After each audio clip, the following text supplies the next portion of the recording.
Last played an hour ago. Not true. I have not played this in a while.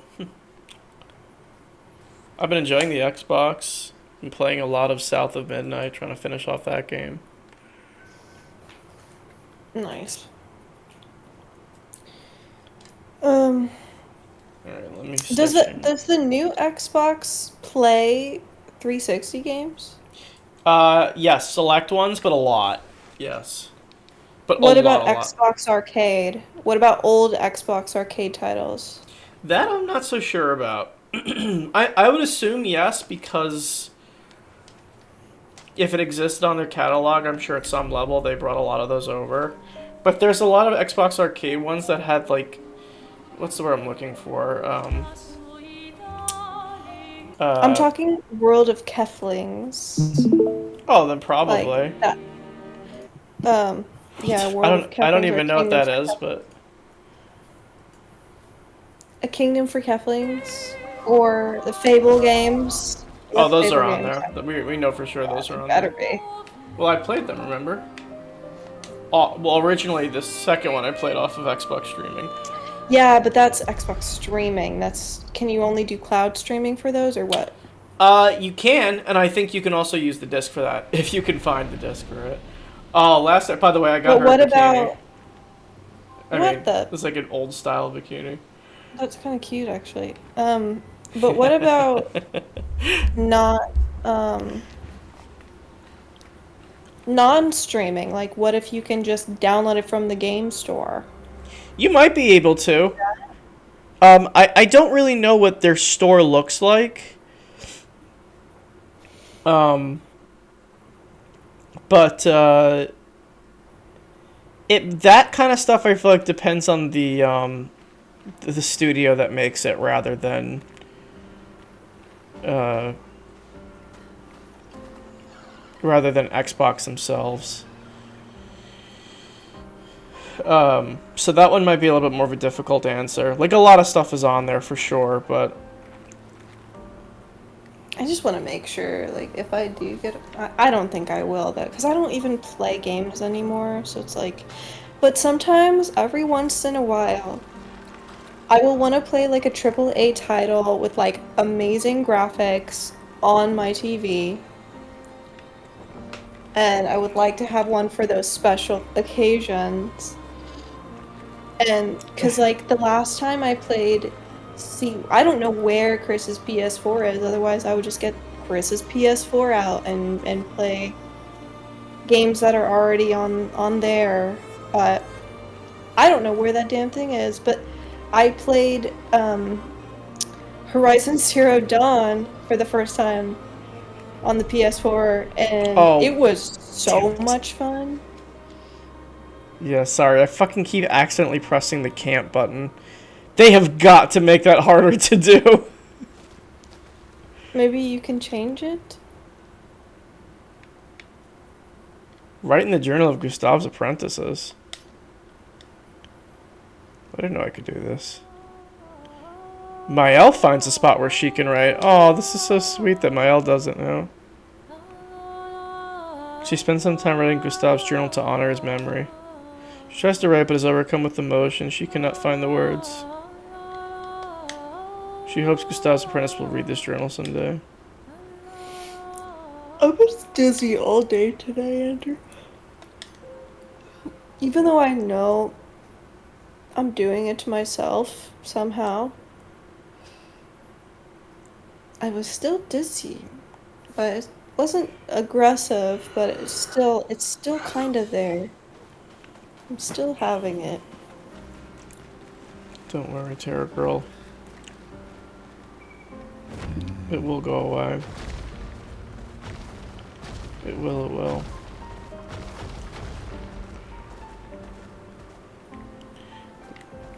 It's Much just like, kind of interesting. yeah, it is an odd ailment, if you'll allow It's me to use such a crazy. medical term. Yeah, but if you look up like anxiety, like panic disorder and like the dizziness, panic disorder like it's so crazy how the symptoms symptoms can appear and like bizarre symptoms, right? And they're so very much there that it's crazy when the doctor says there's something wrong with you. And like there's so many cases there's so many cases of people with panic disorder that deal with the same shit that I'm dealing with. So I feel like what I'm going through right now with this dizziness and the gastroparesis and everything is almost like textbook. It is like textbook, odd, bizarre symptoms. Just I've heard so many people talk about it. It is very strange, but Yeah, it's that weird. The mind is a powerful thing. is exactly. And the adrenal response is fucked up. Like, it is so physical. Really is. Okay, So it's just more of that. This area is useless.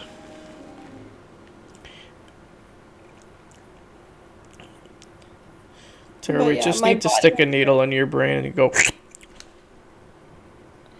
I just need to not have the adrenal response so frequently so that my nervous system can relax.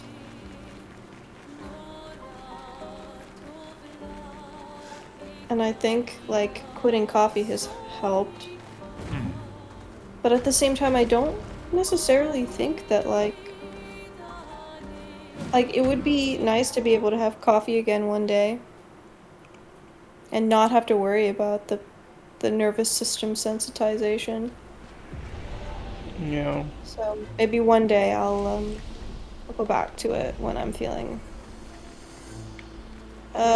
ready, I guess. But right now, no. It's just been nice going out in public and not having to worry about panic disorder. Like I've been going out and I've been okay since I quit.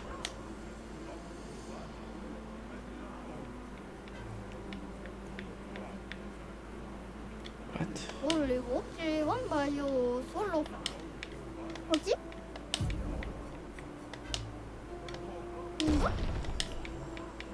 Ah, kule kuna wilo fosse kito.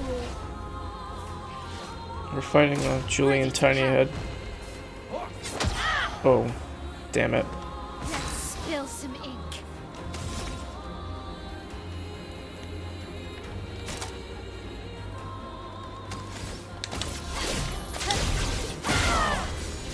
Whoa. Ready to parry. Oh, man.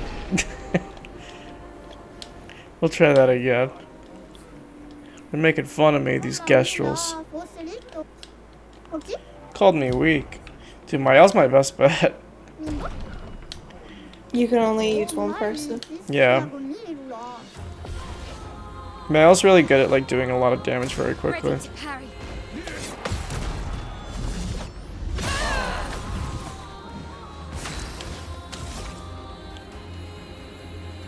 Blade cut through the flames.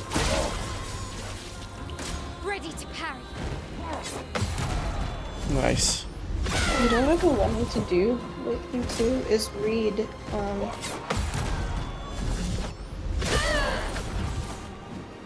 ready. read the books that we were reading. That's a good idea. This and precision. Guns, Germs, and Steel? Do you want to do that one? Damn. Yeah,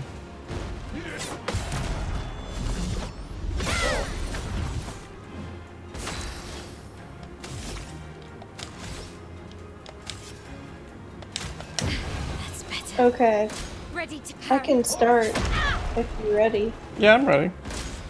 So we're like 10% in. 9% I technically. can do it. It's a long book.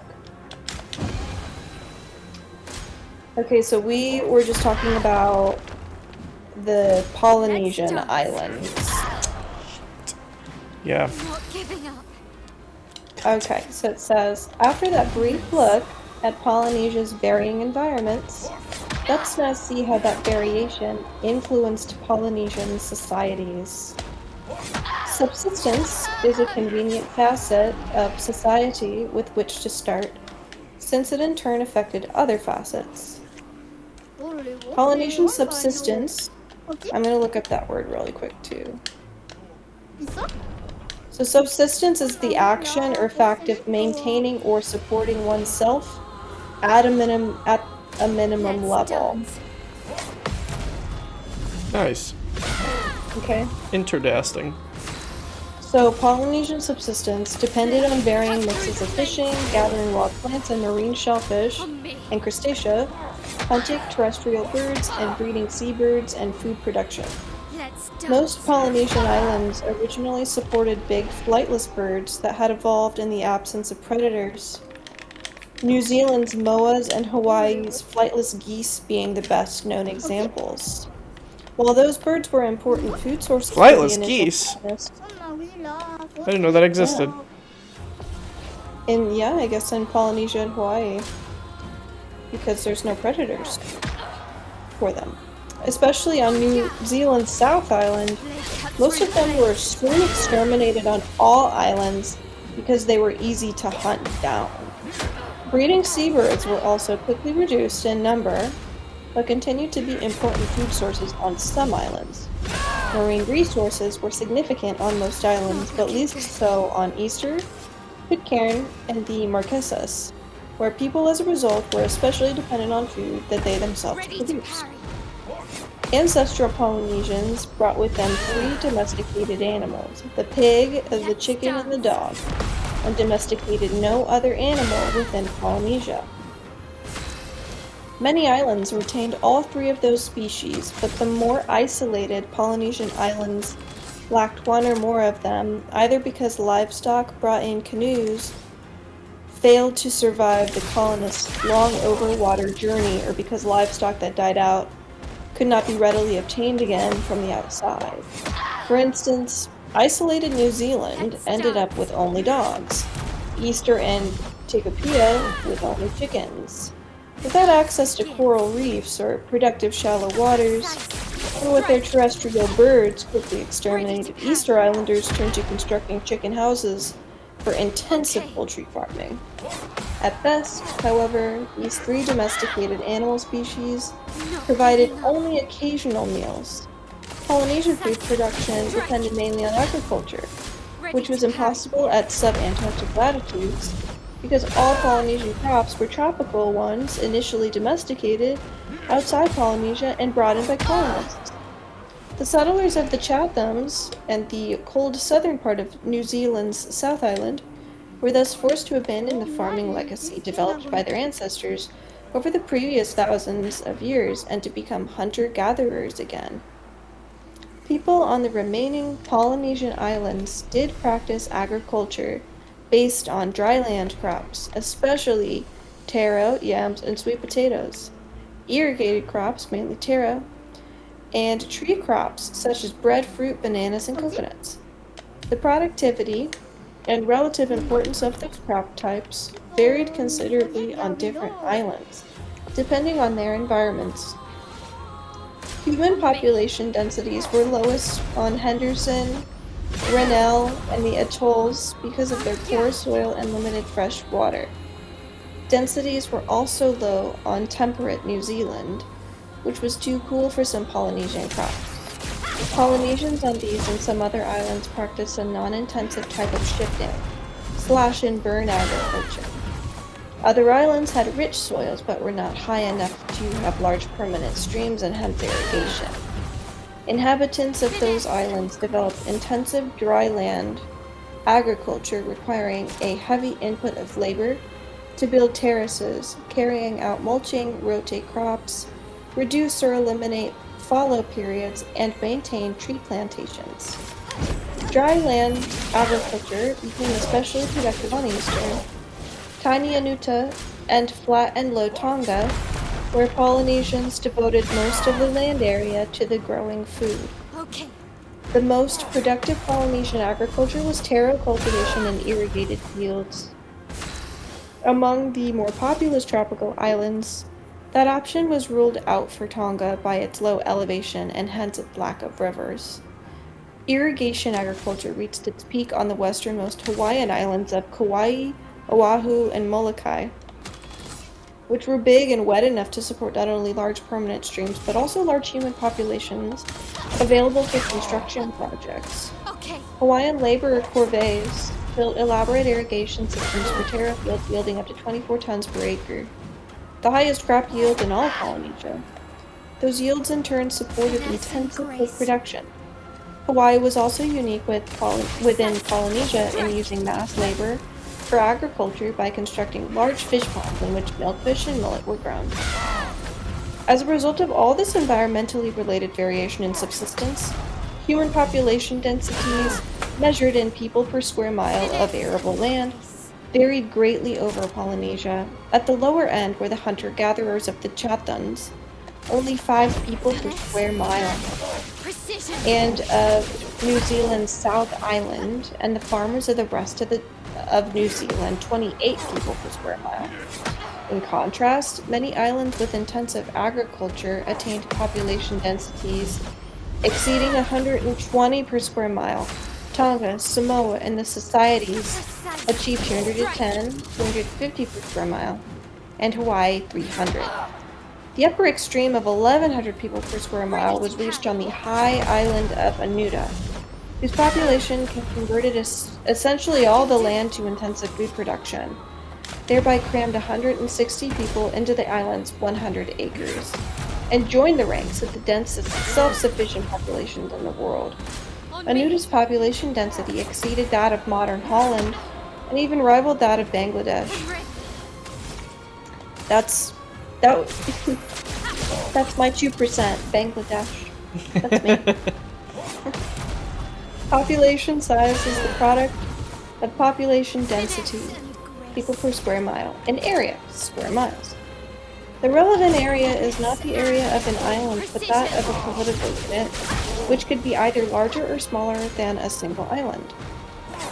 On the one hand, islands near one another might become combined into a single political unit. On the other hand, single large rugged islands were divided into many independent political units. Hence, the area of the political unit varied not only with an island's area, but also with its fragmentation and isolation. For small, isolated islands, without strong barriers to internal communication, the entire island constituted the political unit, as in the case of Anuta with its 160 people. Many larger islands never did become unified politically, whether because the population consisted of dispersed bands of only a few dozen hunter-gatherers each, Yes. the Chathams and New Zealand's southern South Island, or of farmers scattered over large distances. Oh, Harry's in chat. Oh. Sup, Harry? Tara's reading Hey, Guns, Harry. Germs, and Steel. Hey, he said sup, losers. What's up? We're not nerds for reading. Tara, continue reading so Harry can get fucking educated. Oh, he's gonna get so bored with this. Harry, get educated, dude. Go back to college. Yeah, dude, I went to college with this guy. Let me just say, graduation not earned. What was your GPA? 2.1? Yeah, bro, tell us your GPA. Harry says I'm naked? Naked with what, brother? Naked? Harry said 3.4. Where and with who?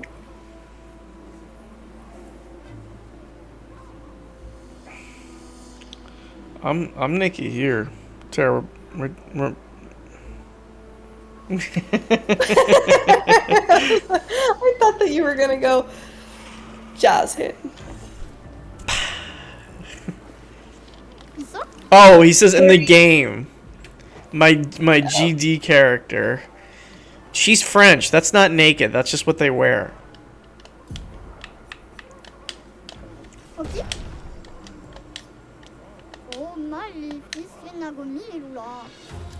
Oh, Mayel doesn't have the... Oh, it was the other girl. I thought Mayel was the one with the bikini. Spill some ink. Precise. Strike. The trick to these is gonna be... Oh, fudge.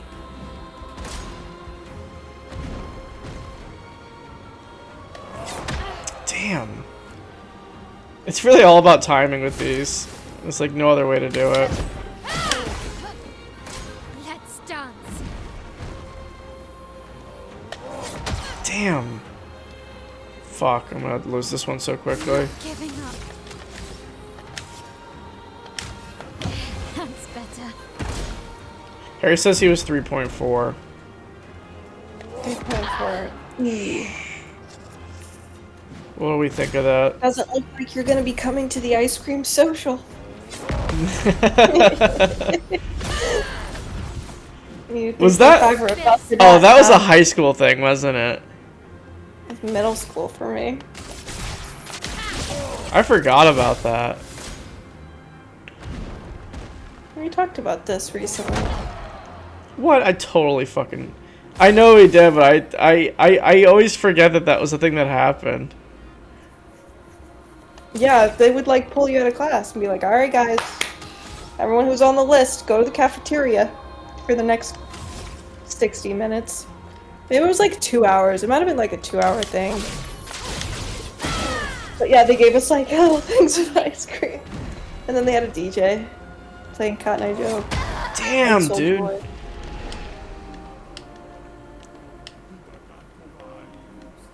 And Cha-Cha Slide, of course. Cotton Eye Joe. Oh, well, we talked about something different, because that was a different thing for us. We didn't, like, dance at our socials. It would be literally just, like, the beginning of the day. It'd be like, breakfast with the champions. That's what they called it. Oh, no, we didn't have that. We didn't have no. We didn't have breakfast in high school. I think it was also Our called the school was Soaring big. Eagle program, because we were the Hot Dog Eagles. How many people were in your class? You always ask this, and I never remember. If I had to guess, like 600. You had a much bigger. No, that's even too much. I am totally No, 'cause fucking mine- rocking this. My graduating class had like 650, but the entire school had like 2,700 kids. Well, that's a lot. that's a shitload. That's a small city. It was too much, honestly. God damn. I am not getting this down. But we were an IB school, International Baccalaureate School, so we had like Ready to all the go. normies, and then we had the IB kids on top of that. It was like double the amount. So yeah, my graduating class was like the largest they had ever had up until that point, 2013. Is Harry answering my ice cream social question? Did you go? He's not. Harry, what gives, bro? Also, did you go to the dance?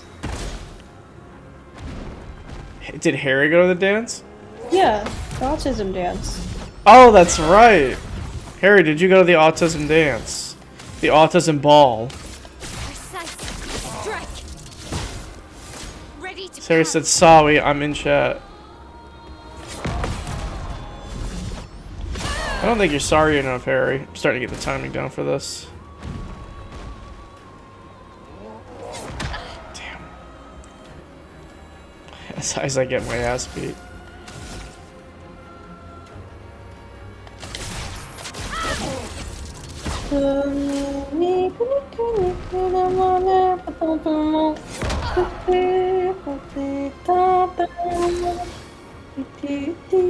Oh shit, I'm sorry, Harry. Harry said my boyfriend actually broke up with me this past weekend, LMAO. What? It's okay though, it was mutual. Well, I'm sorry, even if it was mutual. What happened? Hold on, I'm gonna pull chat up so Andrew doesn't. God damn it. Getting my ass beat.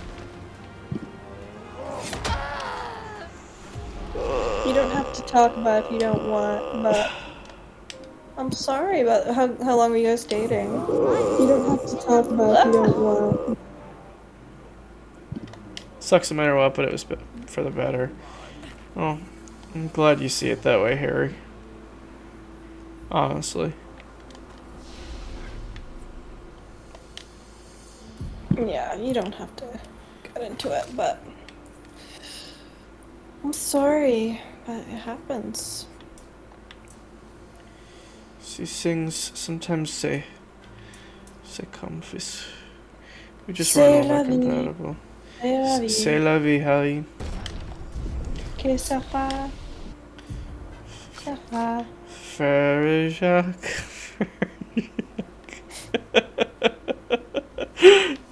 Dude, that made my day earlier. She reminds me so much of a toddler. Tara. Sorry, when she was doing that.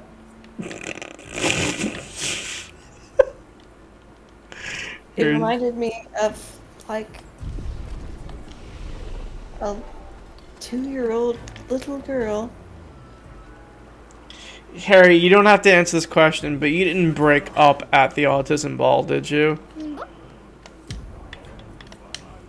That would be a horrible time. That might be the worst time to break up. At the steps of the autism ball. Sorry, I'm being... God damn it, I'm definitely fucking countering that. That's ridiculous.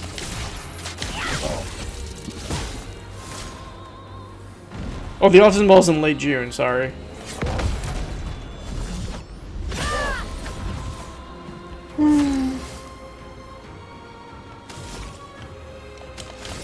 Were you dating for very long, though? How did you meet? Doesn't matter. None of this matters. None of this matters, Mama. How you been keeping yourself busy, Harry? How's that?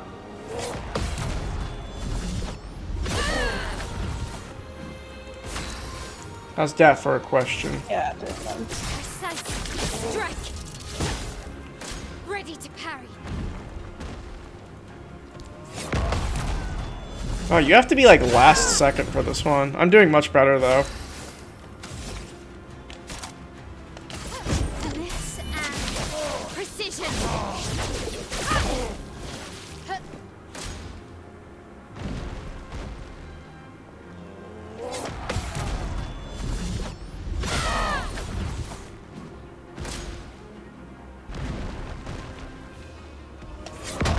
Damn.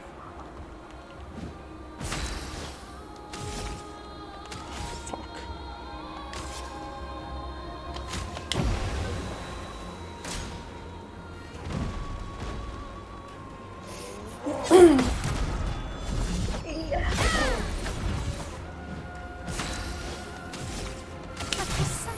Strike. A precise strike.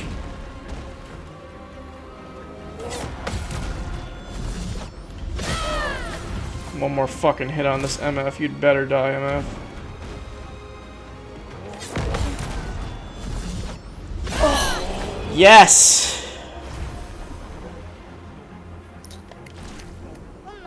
Thank you. Well played, you deserve this. How do the Royals clap? There we go. The Royals. I bound down to nobody. No gods, no kings. Harry, what have you been playing? What video games have you been playing, my friend? What have you been playing? I've been playing Fortnite on the iPhone, now that that's on iPhone. Oh my god. Sorry. Tara did not need to hear that. That's still super popular. I wouldn't call it super popular. I don't know why I play one game Fortnite. right now. Playing. Oh, I did see that Nubby's Number Factory. Is that another like Poppy Playtime? It kind of is, isn't it? It's kind of it's another Poppy Playtime. I mean, they just love pushing those. They love pumping those out, though, don't they? It's like Poppy Playtime in presentation, but I also believe it's like an actual. It's It's like a pachinko style game. This year's Balatro. Did Balatro not come out this year? What year is it? No. Tara. I No. bought Balatro, and that was fun. But I don't know. I played it once, and I never played it again. It's kind of fun. I miss, like, Chris used to play again with the I'm sorry, Xbox Arcade. There used to be a poker game, online poker game on the Xbox Arcade, and that was a super fun. That was that one video of that one guy calling my brother a river rat. Yeah. You're a river rat. You're nothing. You're nothing but a river rat. Sit down in your little chair. Oh my god. Yeah, that game. That was so fun. You river rat. You're a river rat. I can tell you're skinny just by the way you talk. He was going hard. Harry says Balatro came out in February 2024 and immediately entered my top 5 most played. Harry, my goodness. Oh. I think my #1 most played right now is Persona 3 Reload. I would love I to have play more 74 Persona. hours of that. Hmm? I would love to play like more Persona, but man, I'm just like, It's an investment. yeah, it's such a time investment. Like, I would love to start Persona 4 right now because Persona 3 is getting Don't say it. Don't say it. repetitive. Like, No! I'm at the end of September or early October right now. I think there's only one more. What the hell is They're that? saying one more shadow that I need to kill. After that, I have no idea. I don't know, but like, Harry, have you played the Persona games? Because I don't want to spoil anything if you haven't. This thing is literally just called Strong. What? I kind of like that. It knows what it wants. Strong. It's like when we named our I'm sorry, character in Elden Ring Lifestyles. Oh my god.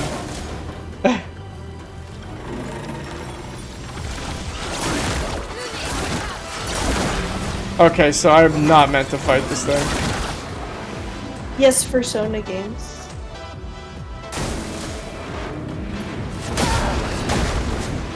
Yeah, I was not meant to fight this thing. We did like Persona 5,000 3, 4, damage and 5. didn't even do a sliver of damage. Persona 1, 2, and 3. I wonder if they'll ever remake Persona 1. You played Nekopara Volume 2. What the fuck even is Nekopara? Is that like one of those Doki Doki Literature Club games? I'm so uncultured when it comes to anime shit. I'm out of the loop. I'm out of the loop in so many things. I don't think you're out of the loop. I think you're perfectly outside the realm of the loop. And I think that's fine. Tara, I don't want you in the loop. Stay out of the loop. Tara, stay the hell out of the loop. I don't have to try. I don't have to try very hard. I'm not on Twitter, I'm not on TikTok, like, I don't fucking... I have to get my information from other people, like, not the internet. That's how I get my information, is from other actual human beings. Harry says for anime, please stay out of the loop. Anyway, okay. Can I say something? I have something to admit. Wait, but why? Yes, go on. You're allowed... Andrew, I call on you. Speak. I've begun watching My Hero Academia. Why is that bad? That's a good show. It's very Zoomer core anime. Very, very Zoomer core anime. It's all right though. It's not amazing. I really hate the main character. Why? Harry said that's okay. You just have to stop buying deodorant. I hate the main character because he's such a pussy. He's like so annoyingly a pussy. And I don't, like, I get that that's kind, like, okay, there's kind of a reason for it, but, like, I'm, like, skipping ahead in the anime when he starts doing his, like, crying monologues. It's like, alright, skip. It's so lame. I hate protagonists that cry too much. I think it's so annoying. It's like anime time padding. It's why I don't watch a lot of slice of life stuff. I think that's why I have to be.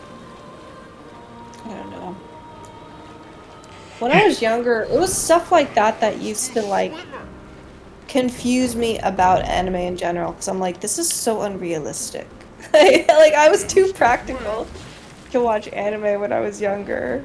So I was like, why are they talking to themselves so much? Like, just get on with it. Like, you guys are just standing here thinking.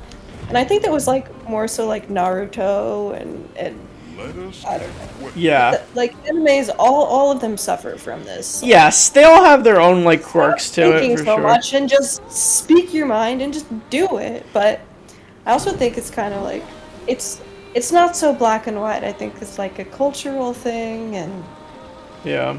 Harry says, I tried watching Demon Slayer and it tries so hard to make you cry it annoyed the F out of me. Dude, that is legitimately the reason I gave up on that one. I could not go any further in Demon Slayer. I gave up. I made it pretty far too. I think I got like maybe 20 something episodes in and I was like, I can't do this anymore.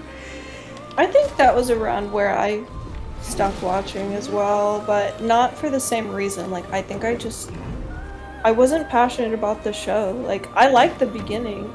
Painting. And I like where it was headed, and I did like the art style. I will say that. Like I liked how that show looks. I do too. And I like the idea of like, I kind of like their team, and I also like the theme song. I like the ending. So just like production wise, it's really highly stylized, and I like that a lot. Well, But the story, I guess, like it wasn't grabbing me so much. And the other thing is like there are animes that, and this is becoming more and more prevalent in like mainstream anime, where like the new fan service is like overly cutesy stuff. Like back in the old, I'm gonna say the old days, back like 10, 15 years ago, like the sister in that show, it's like, oh, she's so adorable, oh, she's little sister. It's like, yeah, it's like what Harry said, it tries to make you cry, it tries to make you feel bad for her, and it's like, okay, I get it. Here's the thing though, like when I was watching that show, I did not get that impression. Like, because I didn't feel sad at all. I was just like, this is just a whatever. I didn't feel like the show was like trying to make me cry just because I was so emotionally disconnected from the get-go. Like, that show did not sway me to feel any kind of way. Tara, as do most animes in general. Like, I don't get emotional watching anime. I just don't. Usually neither do I. There's been very few that actually kind of like got to me. I think the end of Cowboy Bebop got to me. That's kind of a sad one. Avatar though. That one notorious episode with Uncle Iroh, but Oh, that one's so sad. That was very that sad. I one's so agree. haunted. If you didn't cry at that part, like you weren't watching close enough. It I definitely guess, gets you choked up. And there's also more to it than the fact that, like, that was his last role before he died. Yeah, That's yeah. very sad. But like when you're watching it though, like you don't need to know that tidbit in order for it to like affect you. That's but just more of like, oh wow. But the Ant arc in Hunter x Hunter, which you dropped off at, has a really. I rewatched it recently and I teared up at it. That's such a good ending. It's so effective.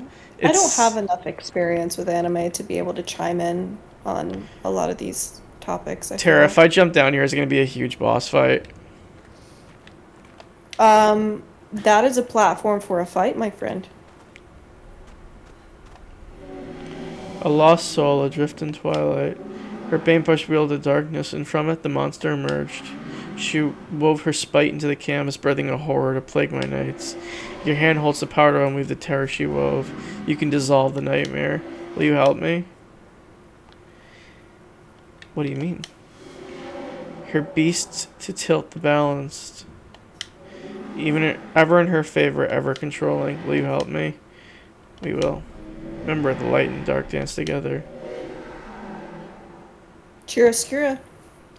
Yeah. What did he just give me? That was a giant fucking... Look, now we're in like an MTS line. Ah! I think this is a boss ring, and I'm kind of wanting to leave. I don't want to do the platforming. I don't think I meant to be there. There's like optional bosses all over the place in this. I've defeated a couple of them, but man, they literally require that you parry every single hit or dodge every single hit in order to win. Like, you fell asleep last time, and I got this close to beating one of those bosses and die at the last second, and I was like, yep, that's it. Harry, Tara brushed her teeth for me earlier. She did it. Random. She did it for herself, but it felt like it was for me.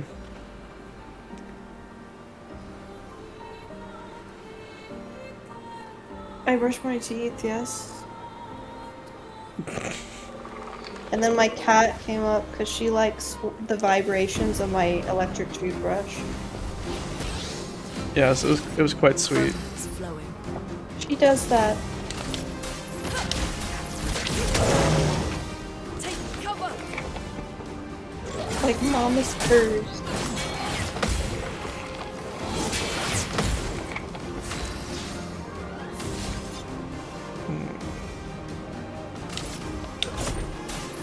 Well then, Harry, what's your favorite anime? Like, give Yeah, me Harry, your what top is- favorite That's a good and question. why?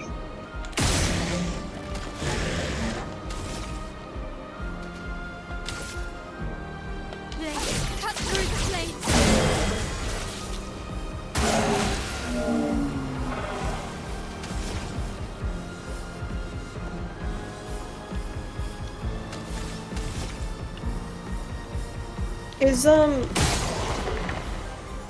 Is Tyler and not Abby, but what's the other girl's name? Madison? Yeah, Addison. Is it Addison or Madison? I It's was. Maddie. Yeah, it's Maddie. Abby and Maddie, I get them mixed up. Are they still together? I think they might be. Yes.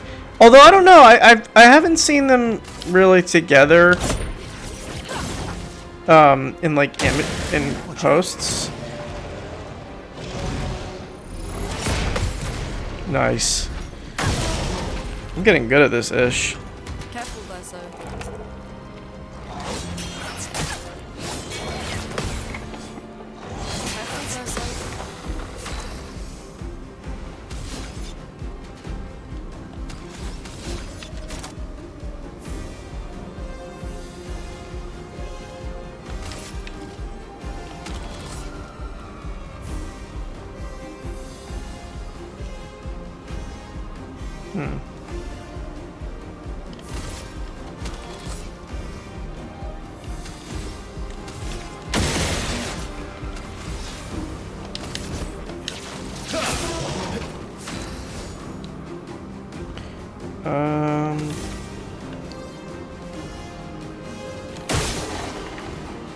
Harry, what's your favorite flipping anime?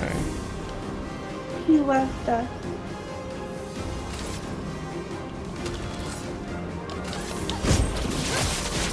He did leave. Let the ink flow.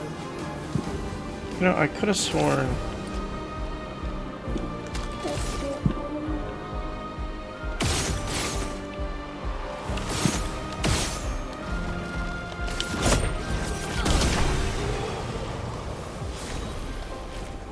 Nice. New weapon. Galtram. Interesting. You never know when you're just gonna get a random new weapon in this game. I do like that. That was a cute yawn. I do like when you get like actual like visible differences in your weapons. Like each weapon in this game has a different look to it. I like that a lot. It's such a small but also huge detail that does just so much to make upgrading feel more effective. That's what I really loved about the original BioShock. Ooh, another Gastral Beach? Does that mean we're getting another swimsuit? Well, I fucking hope so.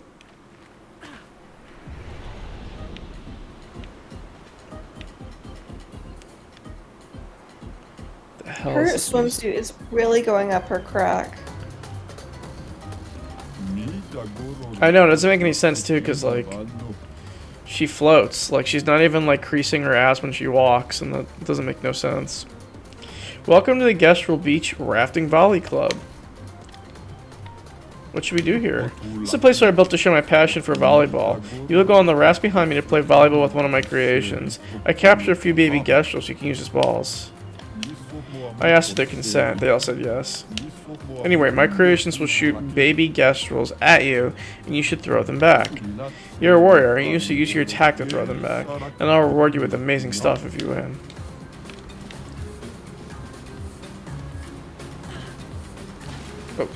Oh,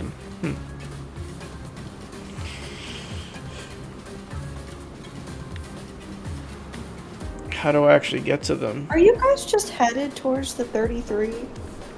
We are. I like how you asked that when I'm doing volleyball. Yes, we are. Because that's where the paintress is. And you guys are just running into these things on the way.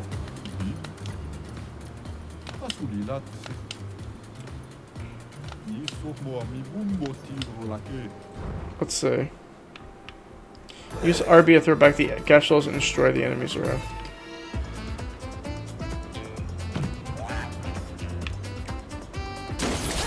Oh, I see. Oh my god, the delay is horrible. There we go. God damn. God, the delay is so bad.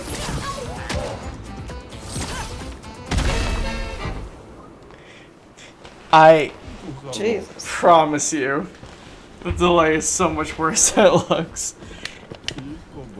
Alright, let's try that again. I want to get the bathing suits. I wonder who's next.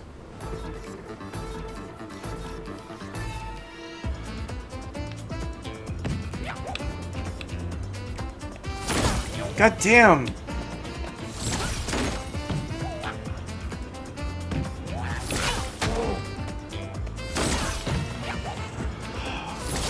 Oh! Blow that thing to smithereens.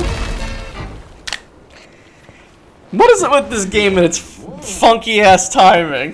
I think that's kind of a major theme in this game. Timing. 33. Time's running out. Oh yeah, you're right.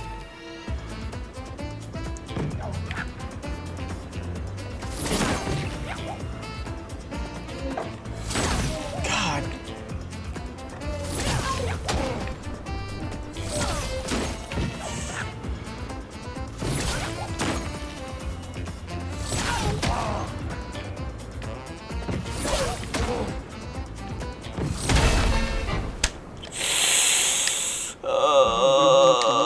So slow.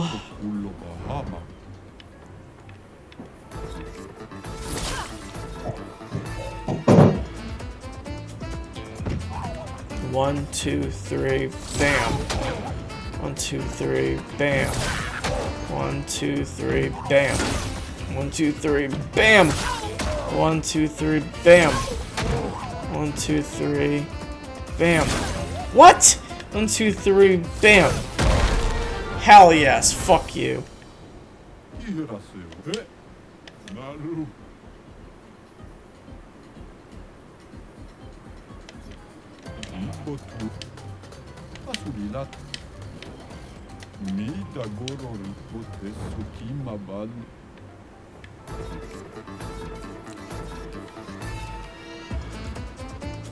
One, two, three, bam. 1, 2, 3, bam. 1, 2, 3, bam.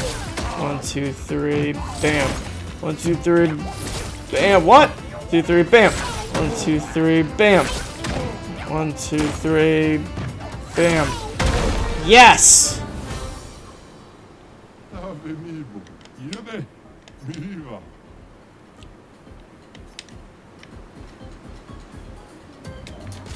Wait, did I just get another outfit for Lune?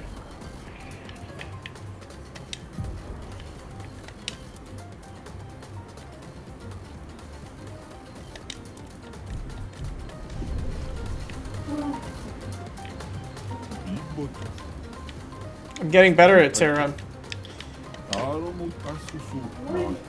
Much better. 2, 1, go. 1, 2, 3, bam. What? 1, 2, 3, bam. 1, 2, 3, bam. 1, 2, 3, bam. Oh my god.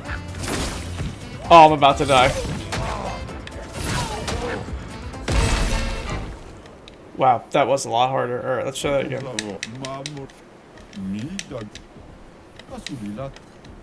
It's all about the timing. It's all about the timing. You gotta count it down.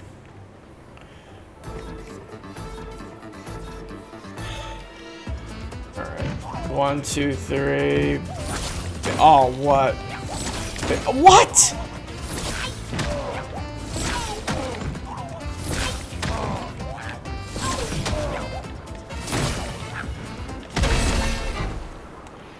Damn! Don't laugh at me, you fucking giant Gestrel. We're gonna get this down. You fucking giant Gestrel, you fuck. You fuck. 1, 2, 3. Bam. What? Oh my god.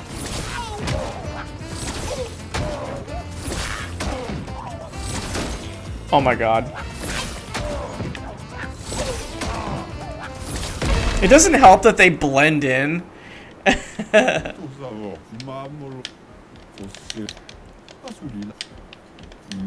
No, no, no. Oh, I chose the wrong fucking one.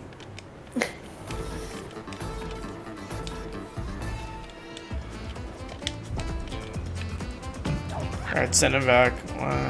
I got Lune a new swimsuit. Oh? But it's not great. Kind of just looks like the old style, like full body. Almost like the strongman outfit. No! God damn it! Oh, I see what you're saying. I chose the wrong one again. Can I just walk off the edge, please?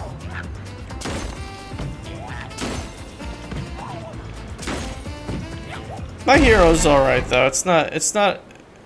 It's entertaining. Like there's some animes I prefer to binge than actually like get really invested in, and so far that's been a binge anime for me.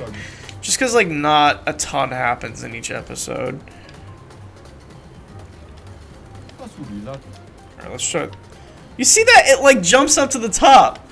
That's what it kept doing to me. That's why I kept getting the second option. Alright, here we go. Here we go. Here we go. For real this time.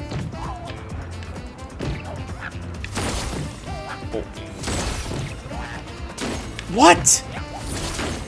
Oh my god.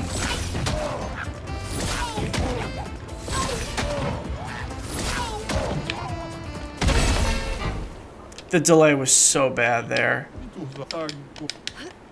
I was actually doing pretty okay when I actually started getting them. Let's try this again. This reminds me of the fucking volleyball minigame from Mario Odyssey.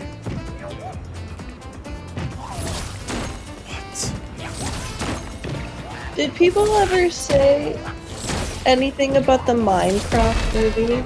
Like, was the Minecraft movie, like, when it first came out, you know, when people were saying that it wasn't fully rendered? That somehow didn't catch on that much. I guess they fixed it so quickly that, like, not... Okay, they did fix it then. It was Yes. broken. It was, in fact, broken, yes. Okay. Still didn't look good as a movie, to be honest. Wow. This is really fucking difficult. It's like, the contrast here is makes it so difficult to actually see the fucking things that are being launched at you.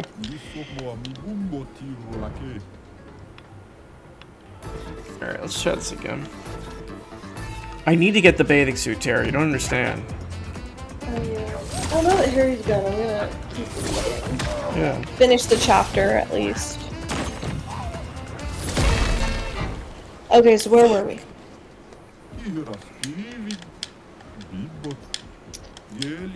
So, I'll just start from the top of the page. Yes. Many larger islands never did become unified politically, whether because the population consisted of dispersed bands of only a few dozen hunter-gatherers each, being the Chathams and New Zealand's southern South Island, or of farmers scattered over large distances, the rest of New Zealand, or of farmers living in dense populations but in rugged terrain precluding political unification. For example, people in neighboring steep-sided valleys of the Marquesas communicated with each other mainly by sea. Each valley formed an independent political entity of a few thousand inhabitants, and most individual large Marquesan islands remained divided into many such entities. The terrains of the Tongan, Samoan, Society, and Hawaiian Islands did not permit political unification within islands, yielding political units of 10,000 people or more, over 30,000 on the large Hawaiian Islands. The distances between islands of the Tongan archipelago, as well as the distances between Tonga and neighboring archipelagos, were sufficiently modest that a multi-island empire encompassing 40,000 people was eventually established. Thus, Polynesian political units ranged in size from a few dozen to 40,000 people. God damn it. A political unit's population size interacted with its population density to influence Polynesian technology and economic, social, and political organization. In general, the larger the size and the higher the density, the more complex and specialized were the technology and organization, for reasons that we shall examine in detail in later chapters. Briefly, at high population densities, only a portion of the people came to be farmers, but they were mobilized to devote themselves to intensive food production, thereby yielding surpluses to feed non-producers. The non-producers mobilizing them included chiefs, priests, bureaucrats, and warriors. The biggest political units could assemble large labor forces to construct irrigation systems and fish ponds that intensified food production even further. These developments were especially apparent on Tonga, Samoa, and the societies, all of which were fertile, densely populated, and moderately large by Polynesian standards. The trends reached their zenith on the Hawaiian archipelago, consisting of the largest tropical Polynesian islands, where high population densities and large land areas meant that very large labor forces were potentially available to individual chiefs. The variations among Polynesian societies associated with different population densities and sizes were as follows. Economies remained simplest on islands with low population densities, such as the hunter-gatherers of the Chathams, low population numbers, small atolls, or both low densities and low numbers. In those societies, each household made what it needed. There was little or no economic specialization. Specialization increased on larger, more densely populated islands, reaching a peak on Samoa, the societies, and especially Tonga and Hawaii. The latter two islands supported hereditary part-time craft specialists, including canoe builders, navigators, stonemasons, birdcatchers, and tattooers. Social complexity was similarly varied. Again, the Chathams and the Atolls had the simplest, most egalitarian societies, while those islands retained the original Polynesian tradition of having chiefs. Their chiefs wore little or no visible signs of distinction, lived in ordinary huts like those of commoners, and grew or caught their food like everyone else. Social distinctions and chiefly powers increased on high-density islands, with large political units being especially marked on Tonga in the societies. Social complexity again reached its peak in the Hawaiian archipelago, where people of chiefly descent were divided into 8 hierarchically ranked lineages. Members of those chiefly lineages did not intermarry with commoners, but only with each other. Sometimes even with siblings or close. half-siblings. I was so close. Sorry. Continue. Commoners had to prostrate themselves before high-ranking chiefs. All I'm sorry, the members prostate? no, prostrate. Oh, sorry. Lying stretched out on the ground with one's face downward.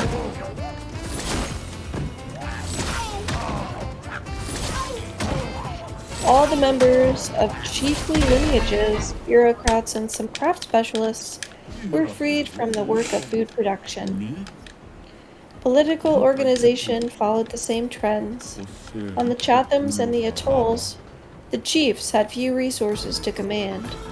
Decisions were reached by general discussion, and land ownership rested with the community as a whole, rather than with the chiefs. Larger, more densely populated units concentrated more authority with the chiefs. Political complexity was greatest on Tonga and Hawaii, where the powers of hereditary chiefs approximated those of kings elsewhere in the world, and where land was controlled by the chiefs, not by the commoners. Using appointed bureaucrats as agents, chiefs requisitioned food from the commoners and also conscripted them to work on large construction projects, whose form varied from island to island. Irrigation projects and fish ponds on Hawaii, dance and feast centers on the Marquesas, chiefs' tombs on Tonga, and temples on Hawaii, the societies in Easter. At the time of Europeans' arrival in the 18th century, the Tongan chiefdom or state had already become an interarchipelagal empire. Ah. Because the Tongan archipelago itself was geographically close-knit and included several large islands with unfragmented terrain, each island became unified under a single chief. Then the hereditary chiefs of the largest Tongan islands, Tongatapu, united the whole archipelago, and eventually they conquered islands outside the archipelago up to 500 miles distant. They engaged in regular long-distance trade with Fiji and Samoa, established Tongan settlements in Fiji, and began to raid and conquer parts of Fiji. The conquest and administration of this maritime proto-empire were achieved by navies of large canoes, each holding up to 150 men. Like Tonga, Hawaii became a political entity encompassing several populous islands, but one confined to a single archipelago because of its extreme isolation. At the time of Hawaii's discovery by Europeans in 1778, political unification had already taken place within each Hawaiian island, and some political fusion between islands had begun. The 4 largest islands, Big Island, Hawaii in the narrow sense, Maui, Oahu, and Kauai, remained independent, controlling, or jockeying with each other for control of the smaller islands, Lanai, Molokai, Kahului, and Niue. After the arrival of Europeans, the Big Island's king, Kamehameha, rapidly proceeded with the consolidation of the largest island by purchasing European guns and ships to invade and conquer first Maui and then Oahu. Kamehameha thereupon prepared invasions of the last independent Hawaiian island, Kauai, whose chief finally reached a negotiated settlement with him, completing the archipelago's unification. The remaining type of variation among Polynesian societies to be considered involves tools and other aspects of material culture. The differing availability of raw materials imposed an obvious constraint on material culture. At the one extreme was Henderson Island, an old coral reef raised above sea level, and devoid of stone other than limestone. Its inhabitants were reduced to fabricating adzes out of giant clam shells. At the opposite extreme, the Maori on the mini-continent of New Zealand had access to a wide range of raw materials and became especially noted for their use of jade. Between those two extremes fell Polynesia's oceanic volcanic islands, which lacked granite, flint, and other continental rocks, but did at least have volcanic rocks, which Polynesians worked into ground or polished stone adzes used to clear land for farming. As for the type of artifacts made, the Chatham Islanders required little more than handheld clubs and sticks to kill seals, birds, and lobsters. Most other islanders produced a diverse array of fish hooks, adzes, jewelry, and other objects. What is adzes? Oh, it's just called ads. Adzes. Ads. No way. It's a tool similar to an axe with an arched blade at right angles to the handle. Interesting. Used for cutting or shaping large pieces of wood. Okay. We're learning. On the atolls, as on the Chathams, those artifacts were small, relatively simple, and individually produced and owned. While architecture consisted of nothing more than simple huts. Large and densely populated islands supported craft specialists who produced a wide range of prestige goods for chiefs. He's getting frustrated. He's gonna rage quit. I'm doing okay. I was within 2 hits of winning last time. Sorry. Such as the feather capes reserved for Hawaiian chiefs and made of tens of thousands of bird feathers. The largest products of Polynesia were the immense stone structures of a few islands, the famous giant statues of Easter Island with tombs of fallen chiefs, the ceremonial platforms of the Marquesas, and the temples of Hawaii and the societies. This monumental Polynesian architecture was obviously evolving in the same direction as the pyramids of Egypt, Mesopotamia, Mexico, and Peru. Naturally, Polynesia's structures are not on the scale of those pyramids, but that merely reflects the fact that Egyptian pharaohs could draw conscript labor from a much larger human population than could the chief of any Polynesian island. Even so, the Easter Islanders managed to erect 30-ton stone statues. No mean feat for an island with only 7,000 people who had no power source other than their own muscles.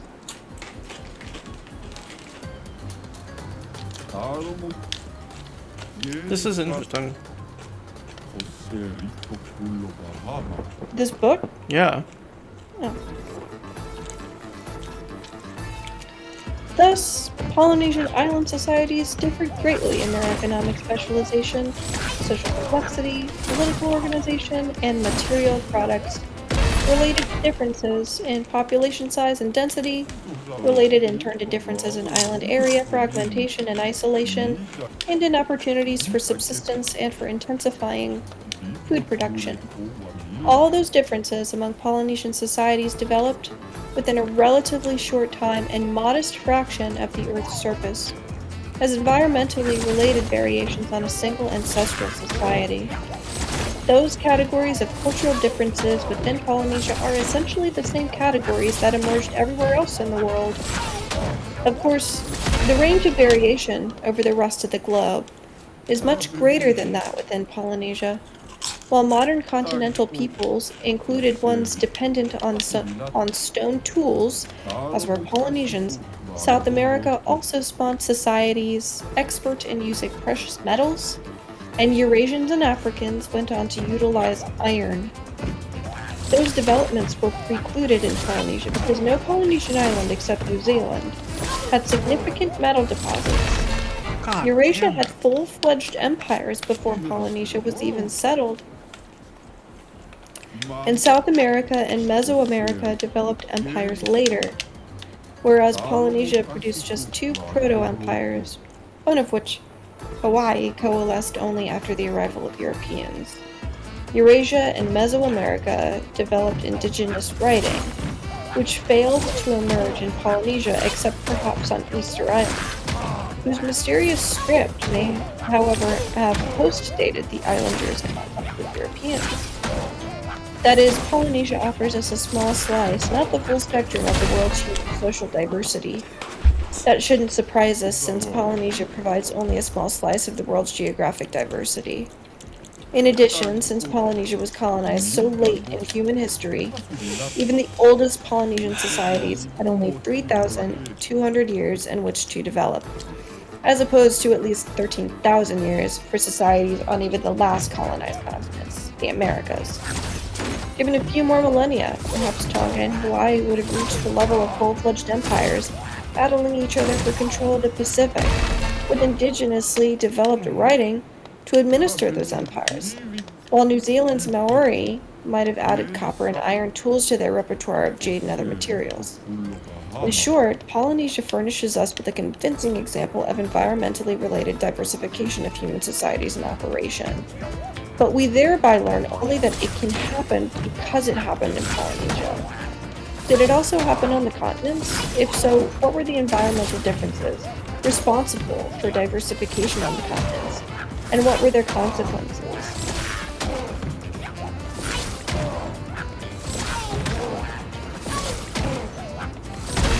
Oh, damn it! Damn it! Oh, I get into such a cool ass streak and then I fudge it up. Alright, continue please, I'm actually enjoying this.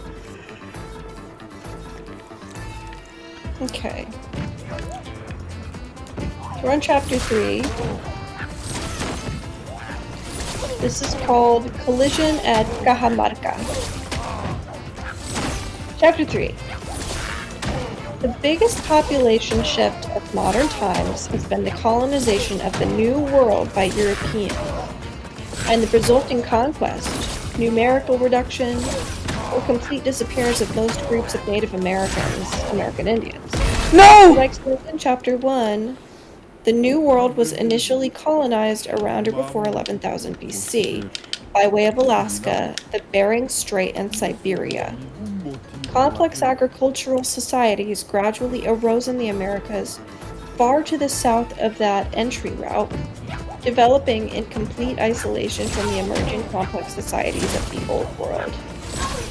After that initial colonization from Asia, the Sol well attested further contacts between the New World and Asia involved only hunter-gatherers living on opposite sides of the Bering Strait. I think I'm gonna take a break, just because my voice is getting tired. Yeah. Yeah, and it's the beginning of the chapter, and like, I don't like picking up in the middle of a chapter we were in the middle of, so I like couldn't remember what the other one was kind of talking about. But That's fair, that's fair. I was enjoying you reading it though. I was so close to beating this.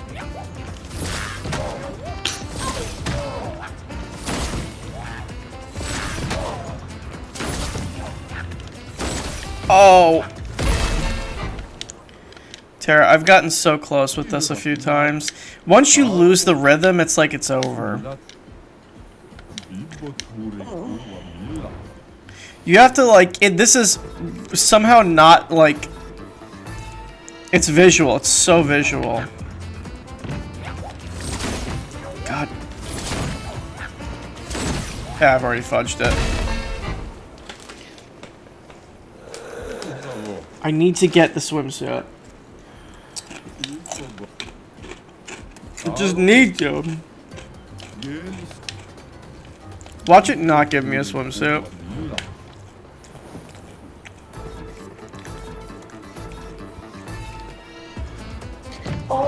Oh!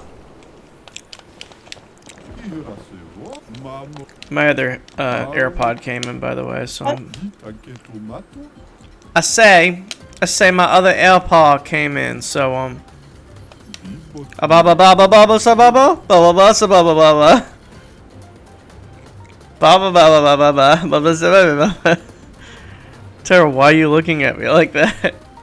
Okay, your voice just got so, like, lowered and slowed down. Say something? Bob. This is so weird. It just all of a sudden went, am I on the airport? Why did it do that? Oh, dear girl. And no, I couldn't hear anything. That was so weird. You all of a sudden you went, am I on the airport? Means the Bluetooth signal was bad. That's so funny.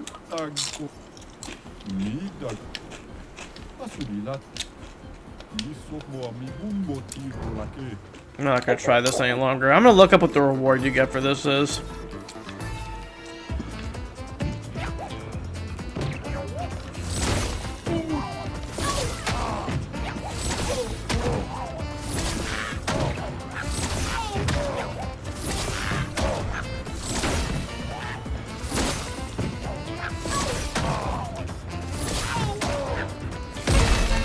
Yeah, I'm looking up the reward for this.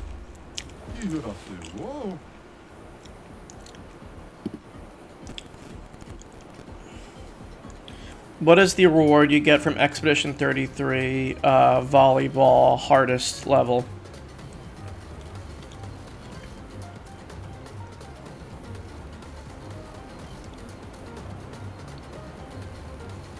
Oh, it's for CL. I don't even use CL. That's it. I'm leaving. All that effort for CL. Back to the expedition, everyone.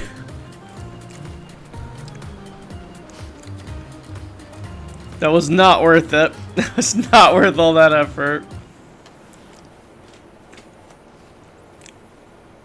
I sound normal now, though, Terra Girl? Yeah.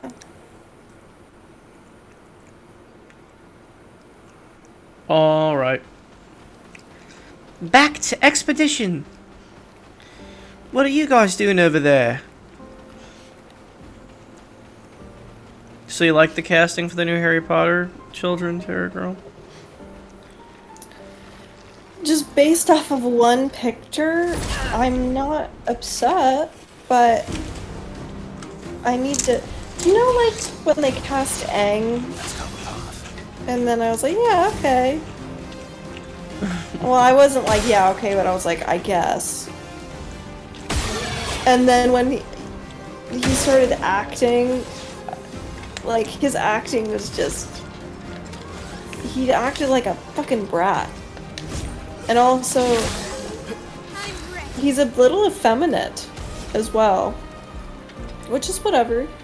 So he's like the play He's version. gay.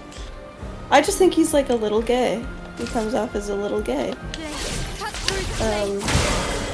And he's supposed to be into Katara, so.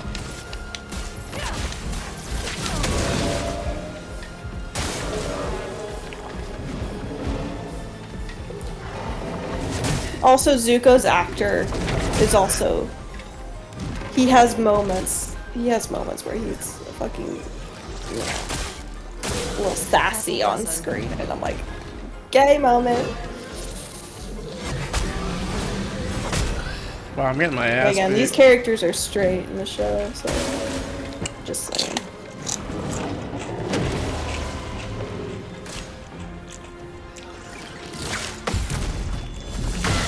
Take that. Oh. Not looking good.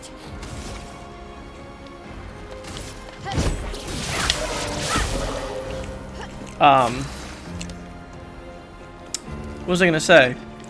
Oh, so it's like the play episode where they see themselves represented in the play. What? An avatar when they watch the No, play. I know what you're talking about, but what are you saying? I'm saying that they're like all wrong. Like Aang is literally played by a girl in that.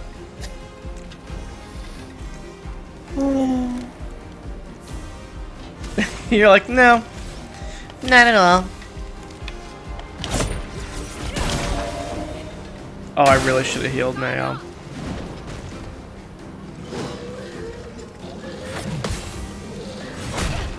Okay. On me.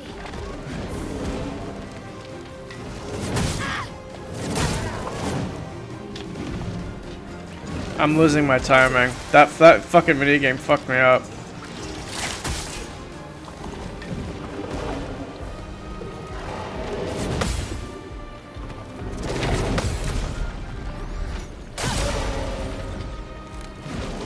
Okay, maybe these guys were more powerful than I thought. Damn. Let's push forward.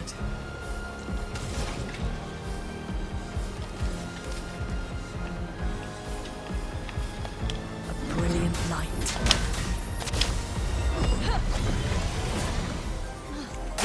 Better. Oh, great. No, stop shielding!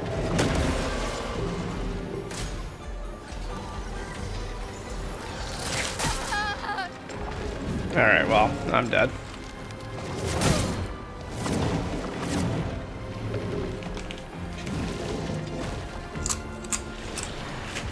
Got my ass beat. No. I miss Gustav. Yeah, I do too.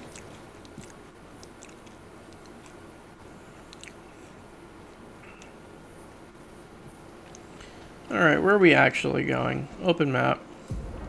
Oh, I am not on the right beach. What's this? The Forgotten Battlefield is where we're headed.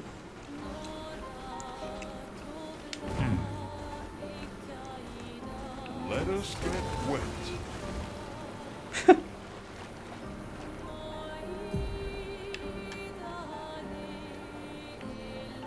How the hell did I end up over here?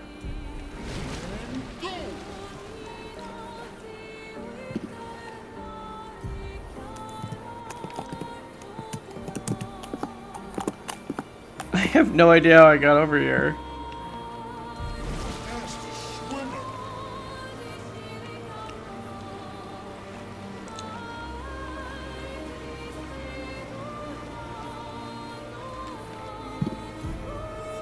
Oh, okay.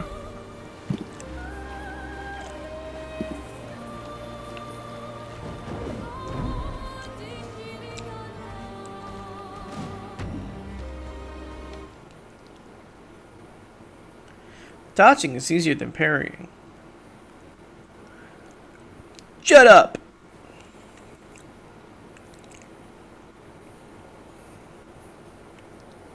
Oh, here we go, Terror Girl cutscene.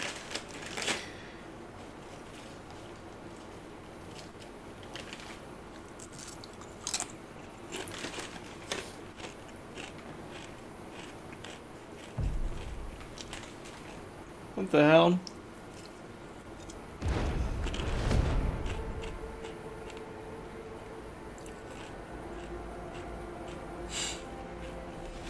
All right. You'll get used to them. You're going to see a lot more. If we hurry, we can cross before nightfall.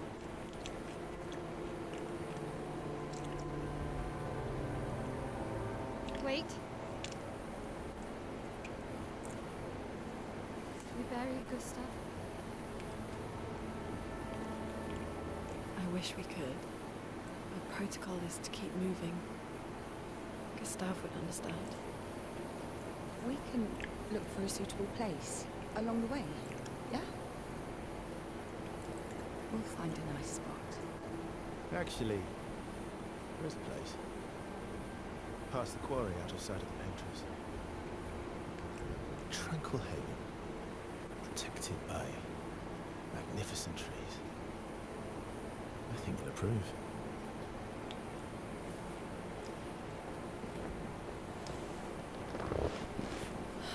Lead the way. Why is Luna such a bureaucratic biatch?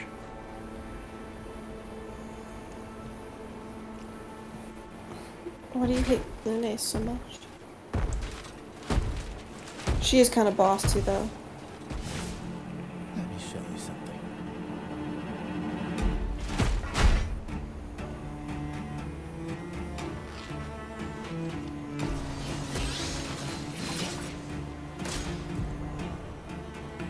Clair performs special jump gradient counter. Some enemies can cast gradient attacks. Gradient attacks are powerful, can only be defended with a gradient counter. Your brother's in chat. What? And he said, your title makes no fucking sense, dude. What was it again? Doritos? Do you know how many calories or whatever in 12 Doritos? And then call poison control, he ate the freshness packet.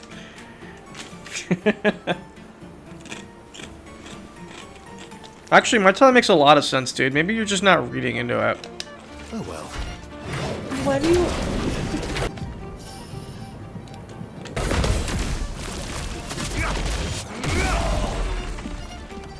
What the hell is like? Storm is coming. Do you know how calories? Did I not write many? No. I didn't write many. Dude, I'm tired, alright?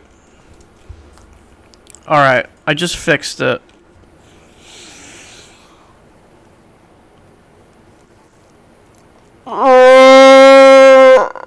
Sarah, say something to comfort me. What? Say What's something. wrong? Say something to comfort me. I forgot to include many in the title. Everyone makes mistakes. Thank you.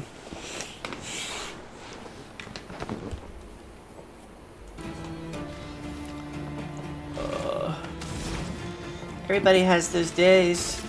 Alright, that's enough. I've been seeing been playing a lot of American Truck Simulator. Bro, why don't you get... and He says, how was Brew Burger, Tara? But like the time I went, time we went with you, it's like over a month ago. That time.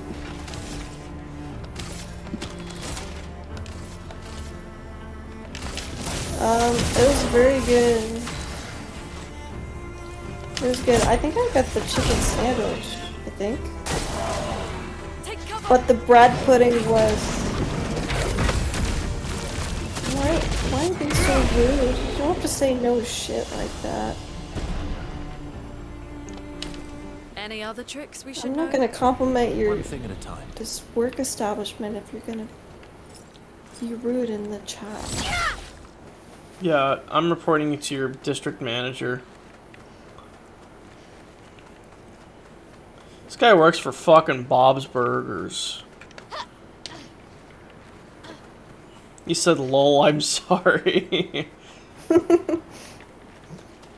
Why is he?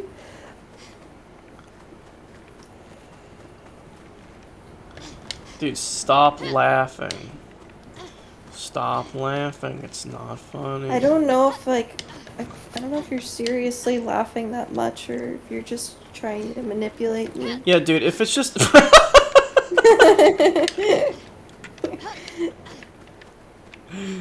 Are you manipulating Tara with your lols, Well, like, dude? why would you go LOL, I'm sorry, and then go LOL again? Like, I don't know. She's right, dude. It reads When a I'm lo- reading, when I read your, like, messages, I just don't know if you're serious or not. He Sometimes. said, I'm evil, sorry. Prove how evil you are. Go on.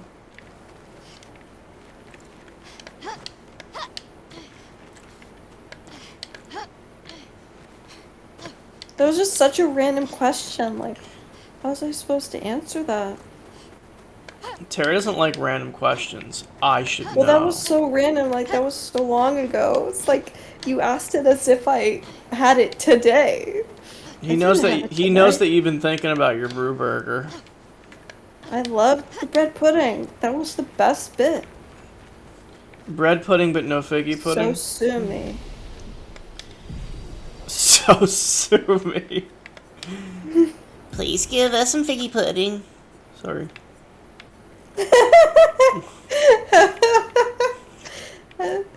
I remember 5th grade graduation. My 5th grade graduation was nice. 5th grade graduation. I remember what I was wearing that day, actually, too. What were you wearing? I was wearing a white shirt and I think some, like, blue shorts or something like that. But I had this white shirt that I used to wear. It was like a V-neck, but I don't know. It had like it's. Anyway, I don't know how. Wow. It was white. There are pictures. Yeah. What does IG mean? I guess. Oh, I guess. Okay, thank you. You're welcome. I need some explanation. I'm out of the loop. That's okay. He talks like a little zoomer. I'm not an internet person, really. Wow, she likes random questions, I guess. Shaking my I damn know head. that one. Stick my head. These are all expeditions? A single narrative. I'm guessing. Is it still around? I've only seen it once. I kind of Many know years ago, that. so Yes, I know most what you likely mean not. by that, and that's rude and evil that you said that. Never proved how evil he was, What but have we here?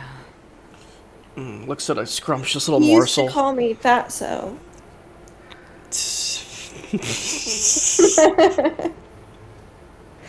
Back in the 5th grade. Me looking at a tasty little burger morsel from Brewburger. What have we here?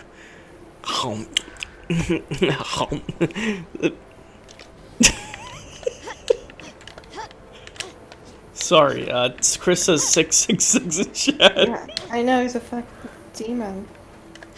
He's a fucking demon. Why don't you go to Devil Church so you can worship Satan, Devil the Church. Dark Lord?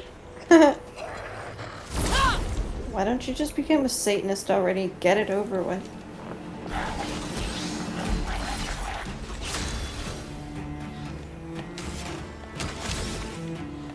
Please, cut through, please.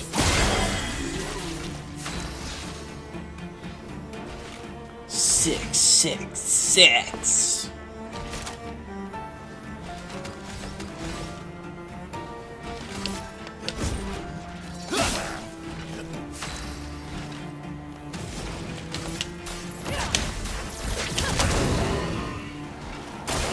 I'm ready.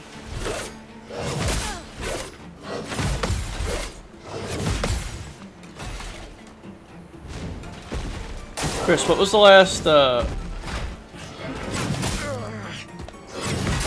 was the last Guitar Hero you played? Here's a random question for you.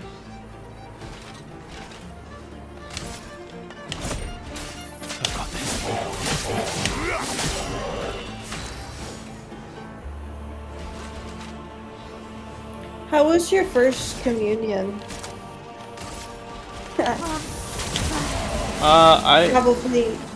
Probably torturous. Yeah, it burned on his tongue when you received it. Yeah. It went, ah! His eyes rolled in the back of his head. And he started speaking in tongues.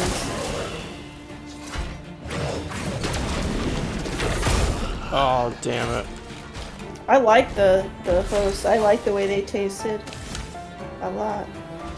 Yeah, a devil fucking would say it tastes like shit.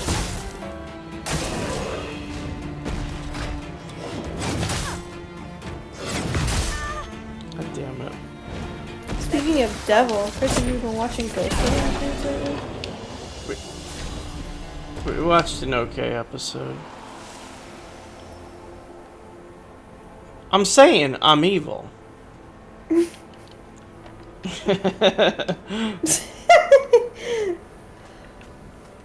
I'm saying I'm evil. I'm saying I'm evil. You don't understand. Oh! Chris, have you been watching Ghost Adventures? Yes or no?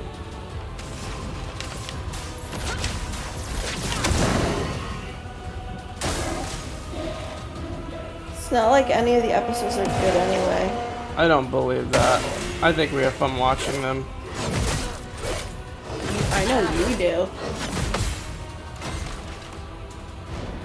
They just like don't do it for me. The puzzle picture? Oh my god! The puzzle picture, yeah, that pissed me right off. Remember, I was like, are you kidding me? They're really trying to make that a thing? It was like, and that connects with that line? And I'm like, yes, but... Okay, and then it doesn't make anything, though. Yeah, the lines might look like they connect, but what is the picture of? And then Zach goes, yeah, guys, but what does this mean for us? And then the question was never answered. That was weird. And then that, like, random, like, slab of wood fell over, too. I was like, okay, who pushed that over? Which one of the crew pushed that over? Because nobody seemed to, like, make a big deal about that shit. Chris says they're cursed now.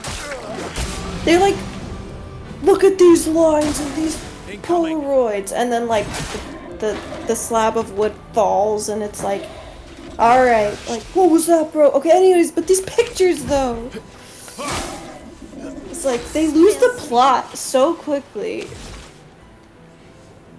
And it kind of reminds me of, like, guys, remember in elementary school when you used to play house on the playground? And there was always that one kid that always wanted to hijack the fucking storyline of what was going on. Well, that's Ghost Adventures. There's just a bunch of grown men playing house or ghost house with each other. And Zach is the one guy that says, I'm the most possessed in the group.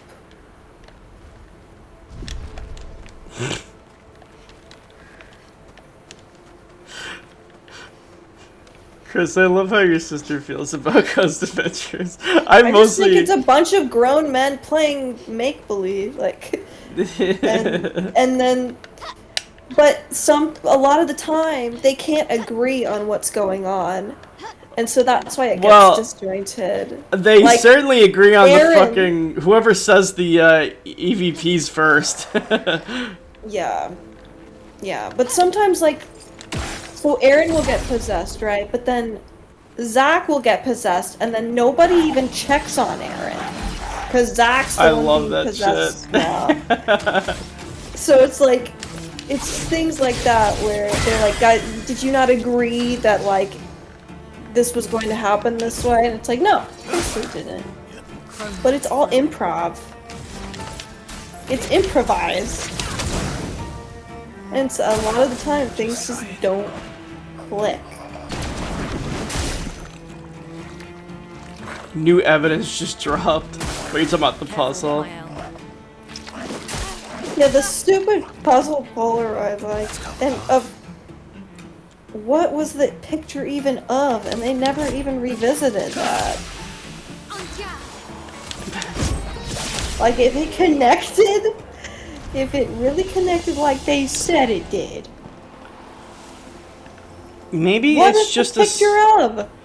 Maybe the science hasn't been discovered yet, Tara.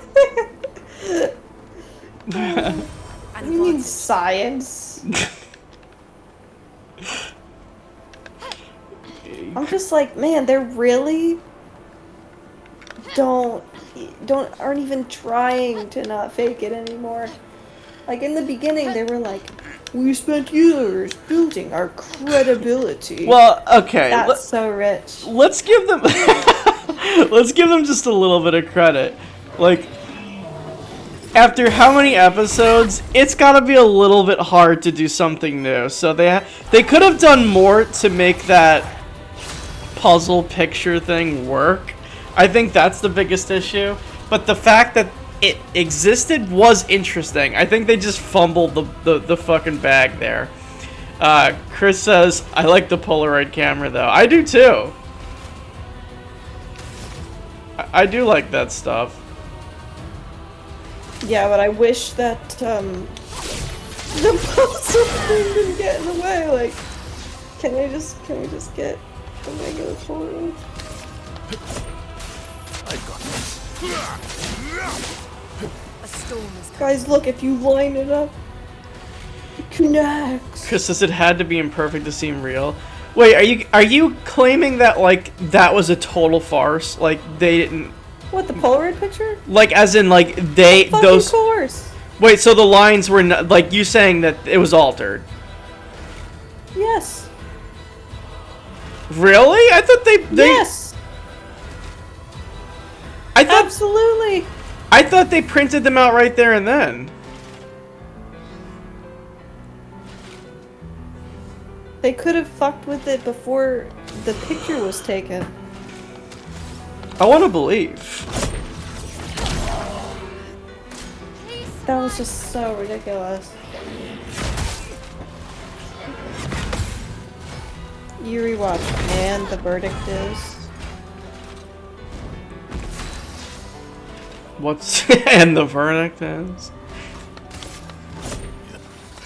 What's the verdict, Chris? It cut before it faded into it, so it could be fake.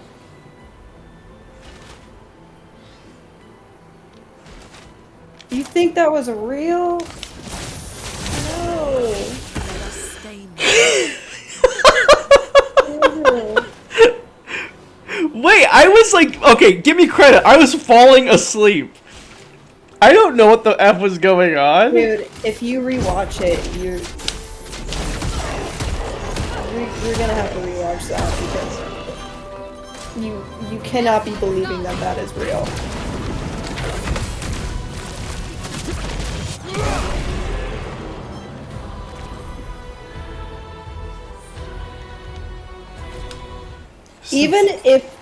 Even if the Polaroids were somehow, oh, maybe they were old or something, and like I don't fucking know.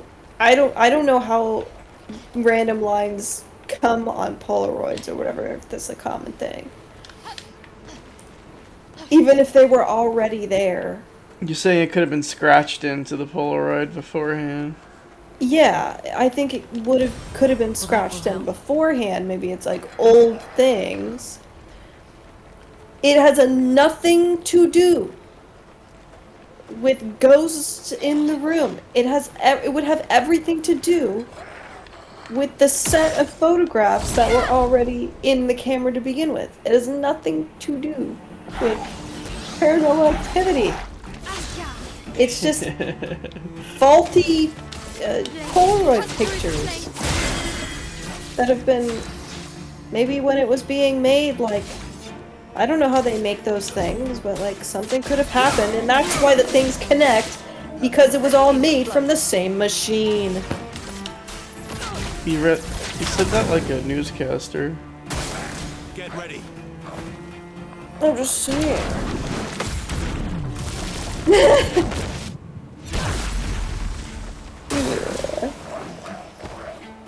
It just seems like. Chris says Do you it's really think we're that stupid? Chris says it's ancient Terra. We cannot fathom it. Yeah, I'm kind of leaning on the ancient. Made by the Aztecs. Chris, man. I don't know who made Huyon. Chris, me and Tara have been enjoying bizarre foods. That's That's like our. The show. You should watch that with Macy. That is such a fun But show. only the Asian ones. Like, well, No, I like the other ones, but the Asian ones are my favorite. The China ones, and the Japan ones, and the Southeast Asian ones are my personal favorites. Yes, they're very fun. Those are fun episodes. It's fun to think like, would I eat this? And hear what fucking Andrew has to say about the foods. Well, some of it, like, I don't know, some of it looks good. I agree. I think a lot of the time it looks kind of good, but there are cases where it's like, no, you really couldn't pay me to eat that. Nice. Yeah, like, there's a... Oh, and also the way that, like, Andrew Zimmern describes some of the grossest food experiences. It's like, he uses really, like, foul words, like the word foul. It's like to describe passive. something bad, but the way that he says it in like a pleasant way. He's like, it's got that really foul taste. It's lovely. It's like Or, like, passive this looks like- disgust. This is like something that I'd find in the back of a... It's got a real barnyard flavor, you know? And then he, like, continues to just eat and eat and eat. And he's like, This tastes like Yeah. the backside of a barn. it's got that real rotten, sort of foul flavor that you just love. This sort of tastes like chewing on a plunger. And it's just that flavor. Yeah. Like stinky tofu. He's like, this smells like a pile of garbage. He described stinky tofu as smelling like garbage. I can believe that. Yeah, me too. Chris says he's fucked up. Have you ever ate pussy? Kind of tastes like that.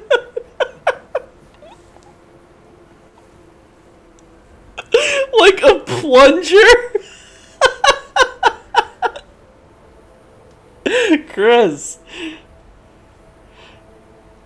Chris, that's not right. Wouldn't it taste like a plunger?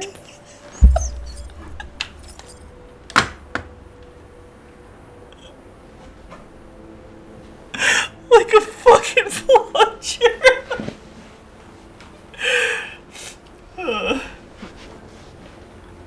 I'm a manager for Burger Boy.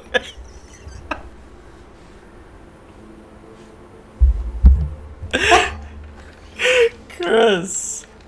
You can't be saying these things. You're a manager, bro. What does that mean? Tara, why did he mention that?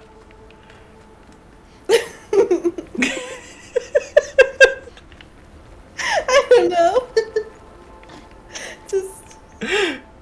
just to give him relevancy. I think. I thought he was giving like credentials as to why he's posting a bunch of emojis in chat.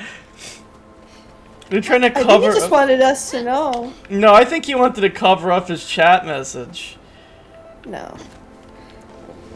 Dude, you cannot be proud of what you said about that. That's messed up, brother. He's building his credibility, but also he wants us to know that he's a manager. A Breeper Grand His credibility. I am not proud. You know what, dude? Cut through the plate. I'm glad you admitted that. Credibility. Credibility. They should name Billy Credibility. Thanks. I always like when Tara looks off into the distance when I say something. It means whatever I'm trying to piece it together. whatever I said was a real hit. Chroma is flowing. Chroma's flowing. Careful, Verso.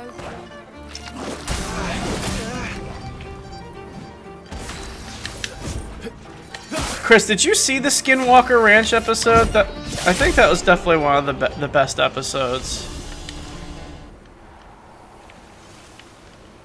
You always reference the Skinwalker Ranch, and I'm like... Because I remember watching that one, and like, I don't give a fuck about skinwalkers. I think the concept is kind of interesting.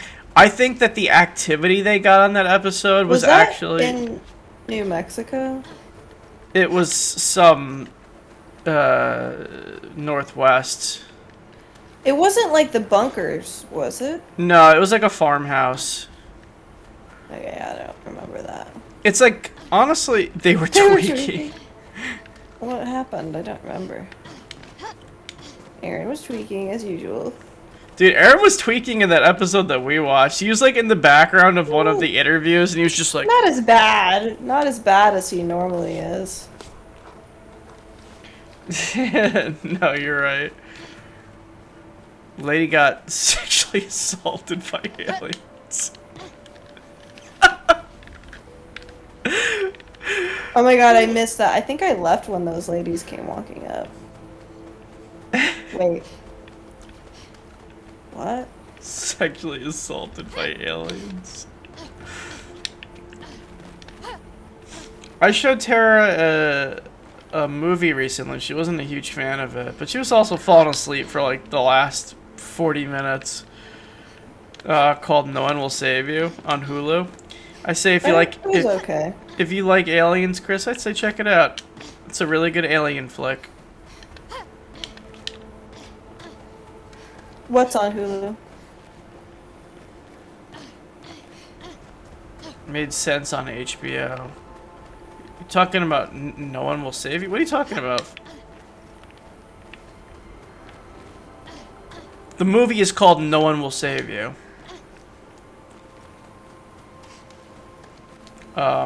That's on Hulu, and I believe it's always been on Hulu, so you might be thinking of something else. No, it's on Discovery. GA's on Discovery. She is on Discovery, but it's also on Hulu as part of their, like, whatever plan that you guys have. Yeah, but only like Discovery I think has all of their episodes or almost all of them, and then Hulu has like we have Ghost Adventures, but only season 14 episode 3. Yeah. Like, you know how they do that? That was kind of a big issue with Like, why are you even listing it then? God damn it. That was a big issue with Expedition Unknown.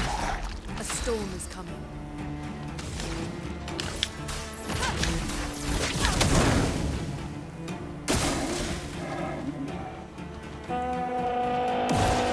Discovery merged with HBO? Watch out. Did it really? Oh, damn.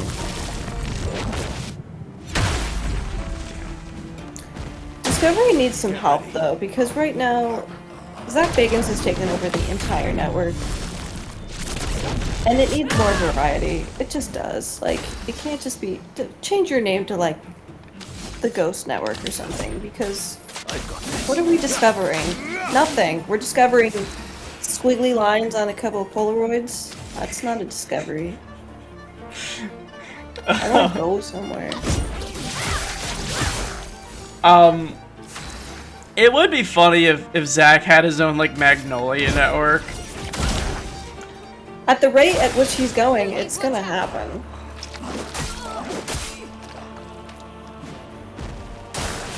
He's already pretty much done that. He owns the Travel channel, or Discovery, whatever channel he's on now.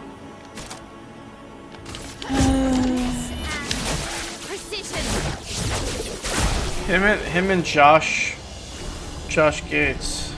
Yeah, but Zach is Zach is more the dominant. ultimate, Yeah, than Josh. Zach is the alpha. He's been going to the gym. He's a lot gamma lately. male. Yeah.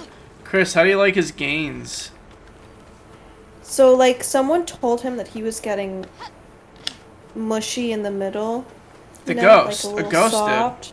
Oh yeah, the ghost told him, he said like jam or something like that on the Ovulus. And then he was like, is the ghost telling me, I think the ghost is telling me I need to go back to the gym. And then I think he took it seriously, and then he's been going back to the gym ever since, and now he's super buff again. It's It like was a warning. super buff now.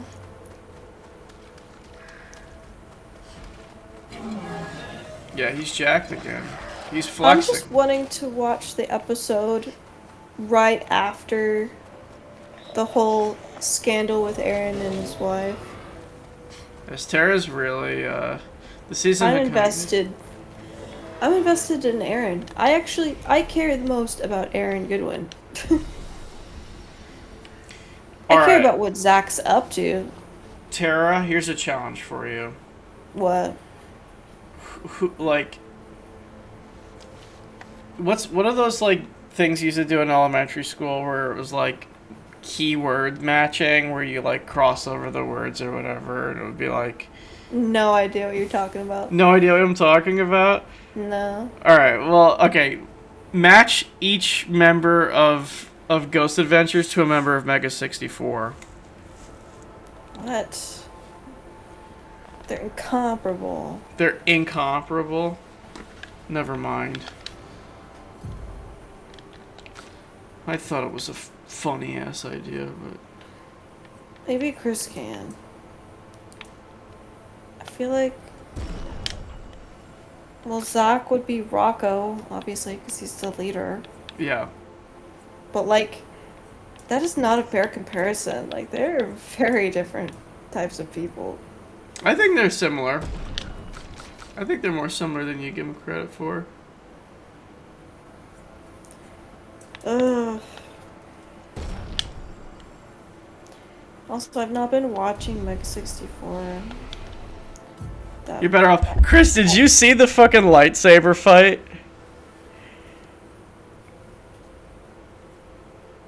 That happened recently for fucking the May the 4th thing. He says Kevin is Jay. Yeah.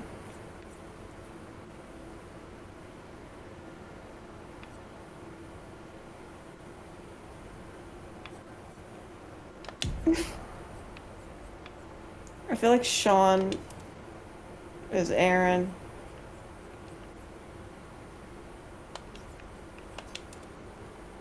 Yeah. That's my thoughts too. That lightsaber fight between Rocco and Derek was very funny to me. I think Rocco had it fucking coming.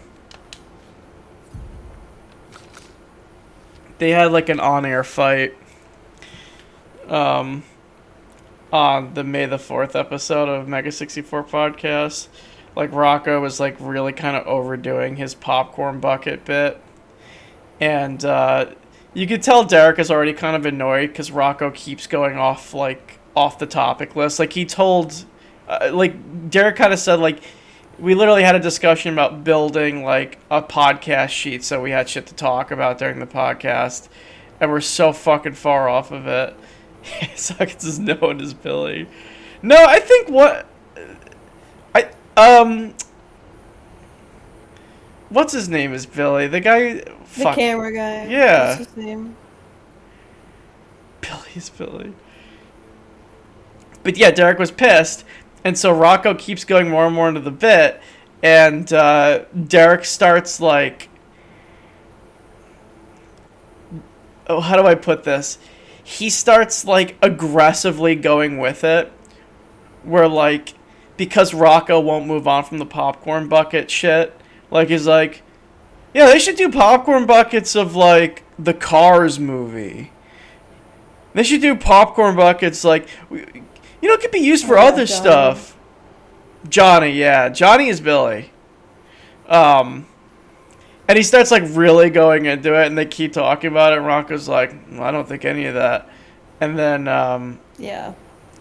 Because Rocco's a fucking massive pussy, and won't show his actual aggression, instead of getting, like, actually mad at Derek, he just kind of, like, shuts the fuck off, and he's like, I don't know what's going on. I'm not sure what's happening. And Derek just keeps going further and further into the bit. It was uncomfortable for sure, but I was actually finding it very funny until Sean goes like, I'm so uncomfortable right now. I'm really uncomfortable. And I think that's what broke it from being a bit into like, okay, they're having an on-air fight. And I'll say this, I was very entertained. It was very entertaining to me. That was a funny ass episode. I think Rocco fucking had it coming.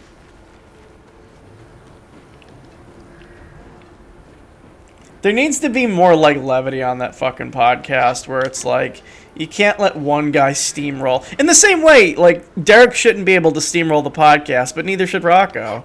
Like they should have the ability to shit on each other without Rocco shutting down like a baby. The way he behaves on the rest of that episode is like so childish.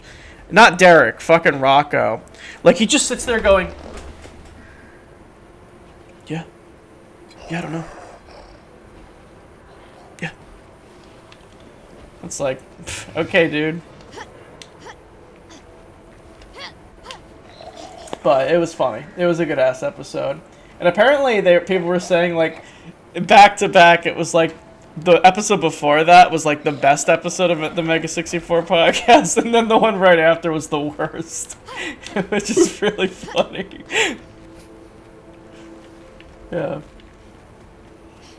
The new podcast is good. Did they got rid of like the old set, right? Like they updated it. They updated it again, but they went back to that. Their new set building is really fucking bad. I gotta be honest, I really disliked the one that Sean put together with the like Yeah. the old one. The I'm like, fucking it looks so girly. The hipster. Yeah, I don't know what that was supposed to be. Like, it just looked kind of like not their vibe. Like it didn't go with their like image. I don't know. Apparently they went back to the old set again recently, and like people said that was like the best episode ever. It was like super comfy. I here's what I don't care what set they're sitting in. I think them sitting at a table together is just a bad idea, period. They should just, yeah, like when they were just hanging out on the couches and stuff, like that's so much more casual. It's more conducive to a conversation. Like if you're sitting next to someone and you have to like crane your neck to face them, it's not a good set build. I'm just saying, it's bad. Yeah, like, it's like the psychology of sitting on a couch and then the psychology of sitting at like a conference table in front of like on a panel is far, I feel like is very, it's got to be different. Chris says they said they're more awake and alert at the table. I think that's bullshit.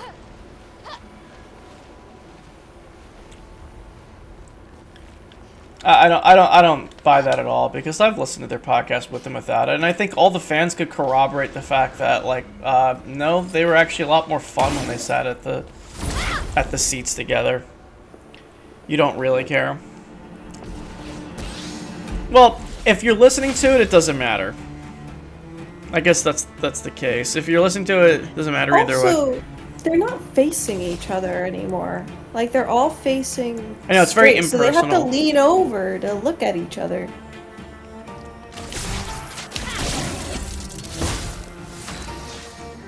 You watch? Yeah, I listen.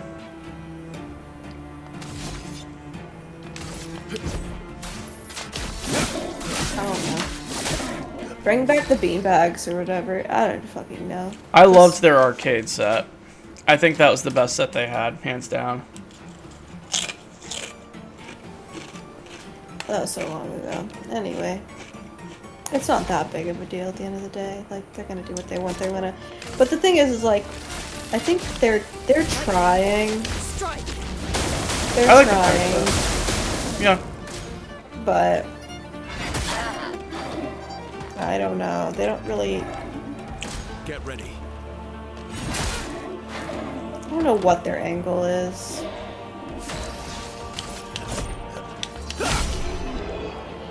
Did you smell it? It's a great story.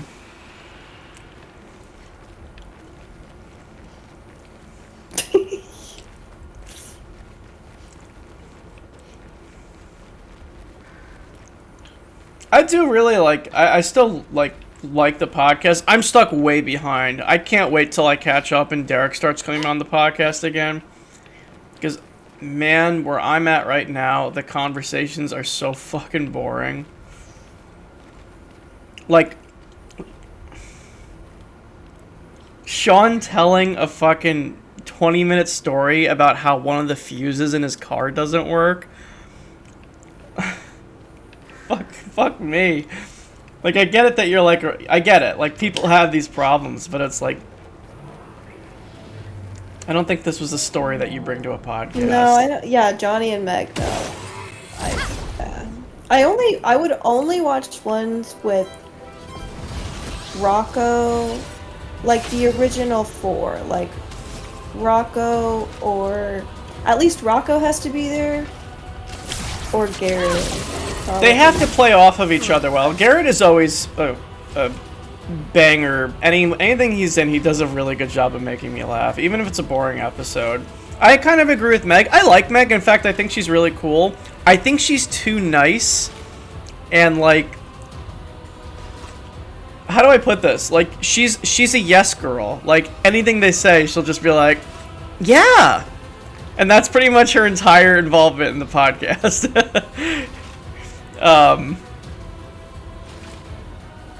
Johnny and Kevin they're all right on the podcast.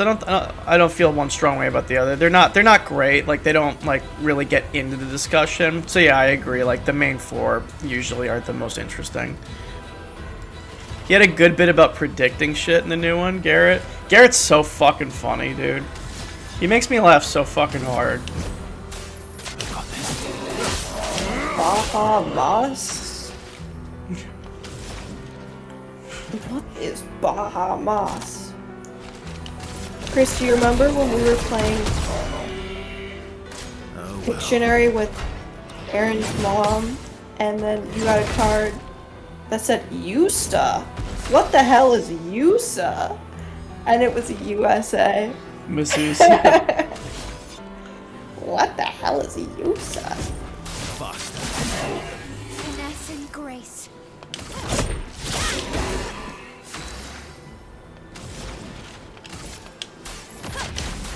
He predicted a death. Whose death? Aaron Carter?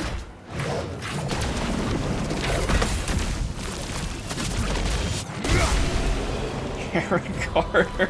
Let me make a prediction. Was it Aaron Carter? Oh. Some old ass actor.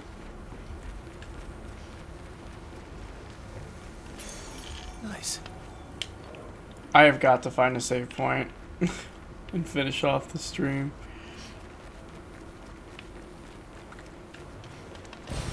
Nice. Color of Lumina. This is a fun game. This area is a little bit Dark Soulsy.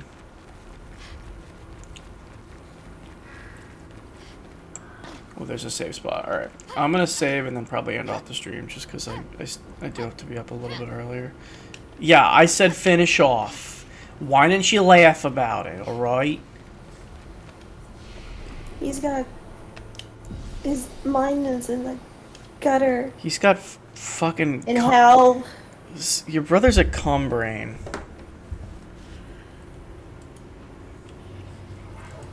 He's got porn... He's got a coom. Tara, don't smile at that. It's inappropriate. It wasn't. Were you smiling? I'm the teacher in health class. It's not funny!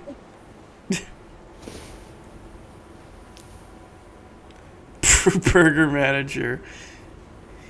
Hey folks, go to your local brew burger and ask the local manager what they think what they think about a plunger, the taste of a plunger. See what their response is. That's what you gotta do tonight. Next time you're ask for the cum burger. Alright, I'm ending the stream. Thanks for joining, Chris. You should join more often. You should come in and call one of these nights. MF, when you're not. I want to play Mario Party again. We should do Mario Party. That would be a lot of fun. Those were funny ass streams. Maybe with Taylor. me calling plays. I will not be getting Switch 2, so I don't think Tara is either, so I'm talking about emulation. No, I won't be getting. Taylor is. You wanna play Chris, Switch 2? do you have are you sure you don't have the PS4? Because I can't find it here anywhere.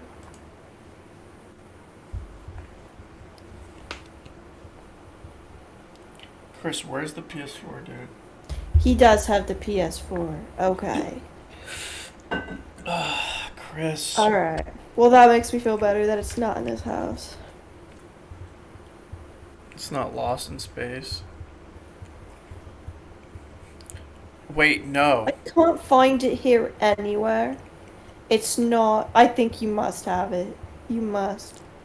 It's like nowhere to be found here. I would keep it in one spot, and it's not in the one spot I keep it.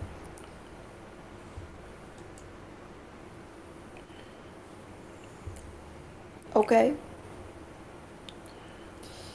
Anyway. Doing so- your mom. Doing your mom. Doing your mom. No! Doing your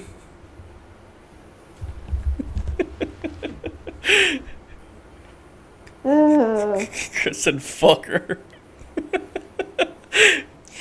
You know we straight with doing your mom.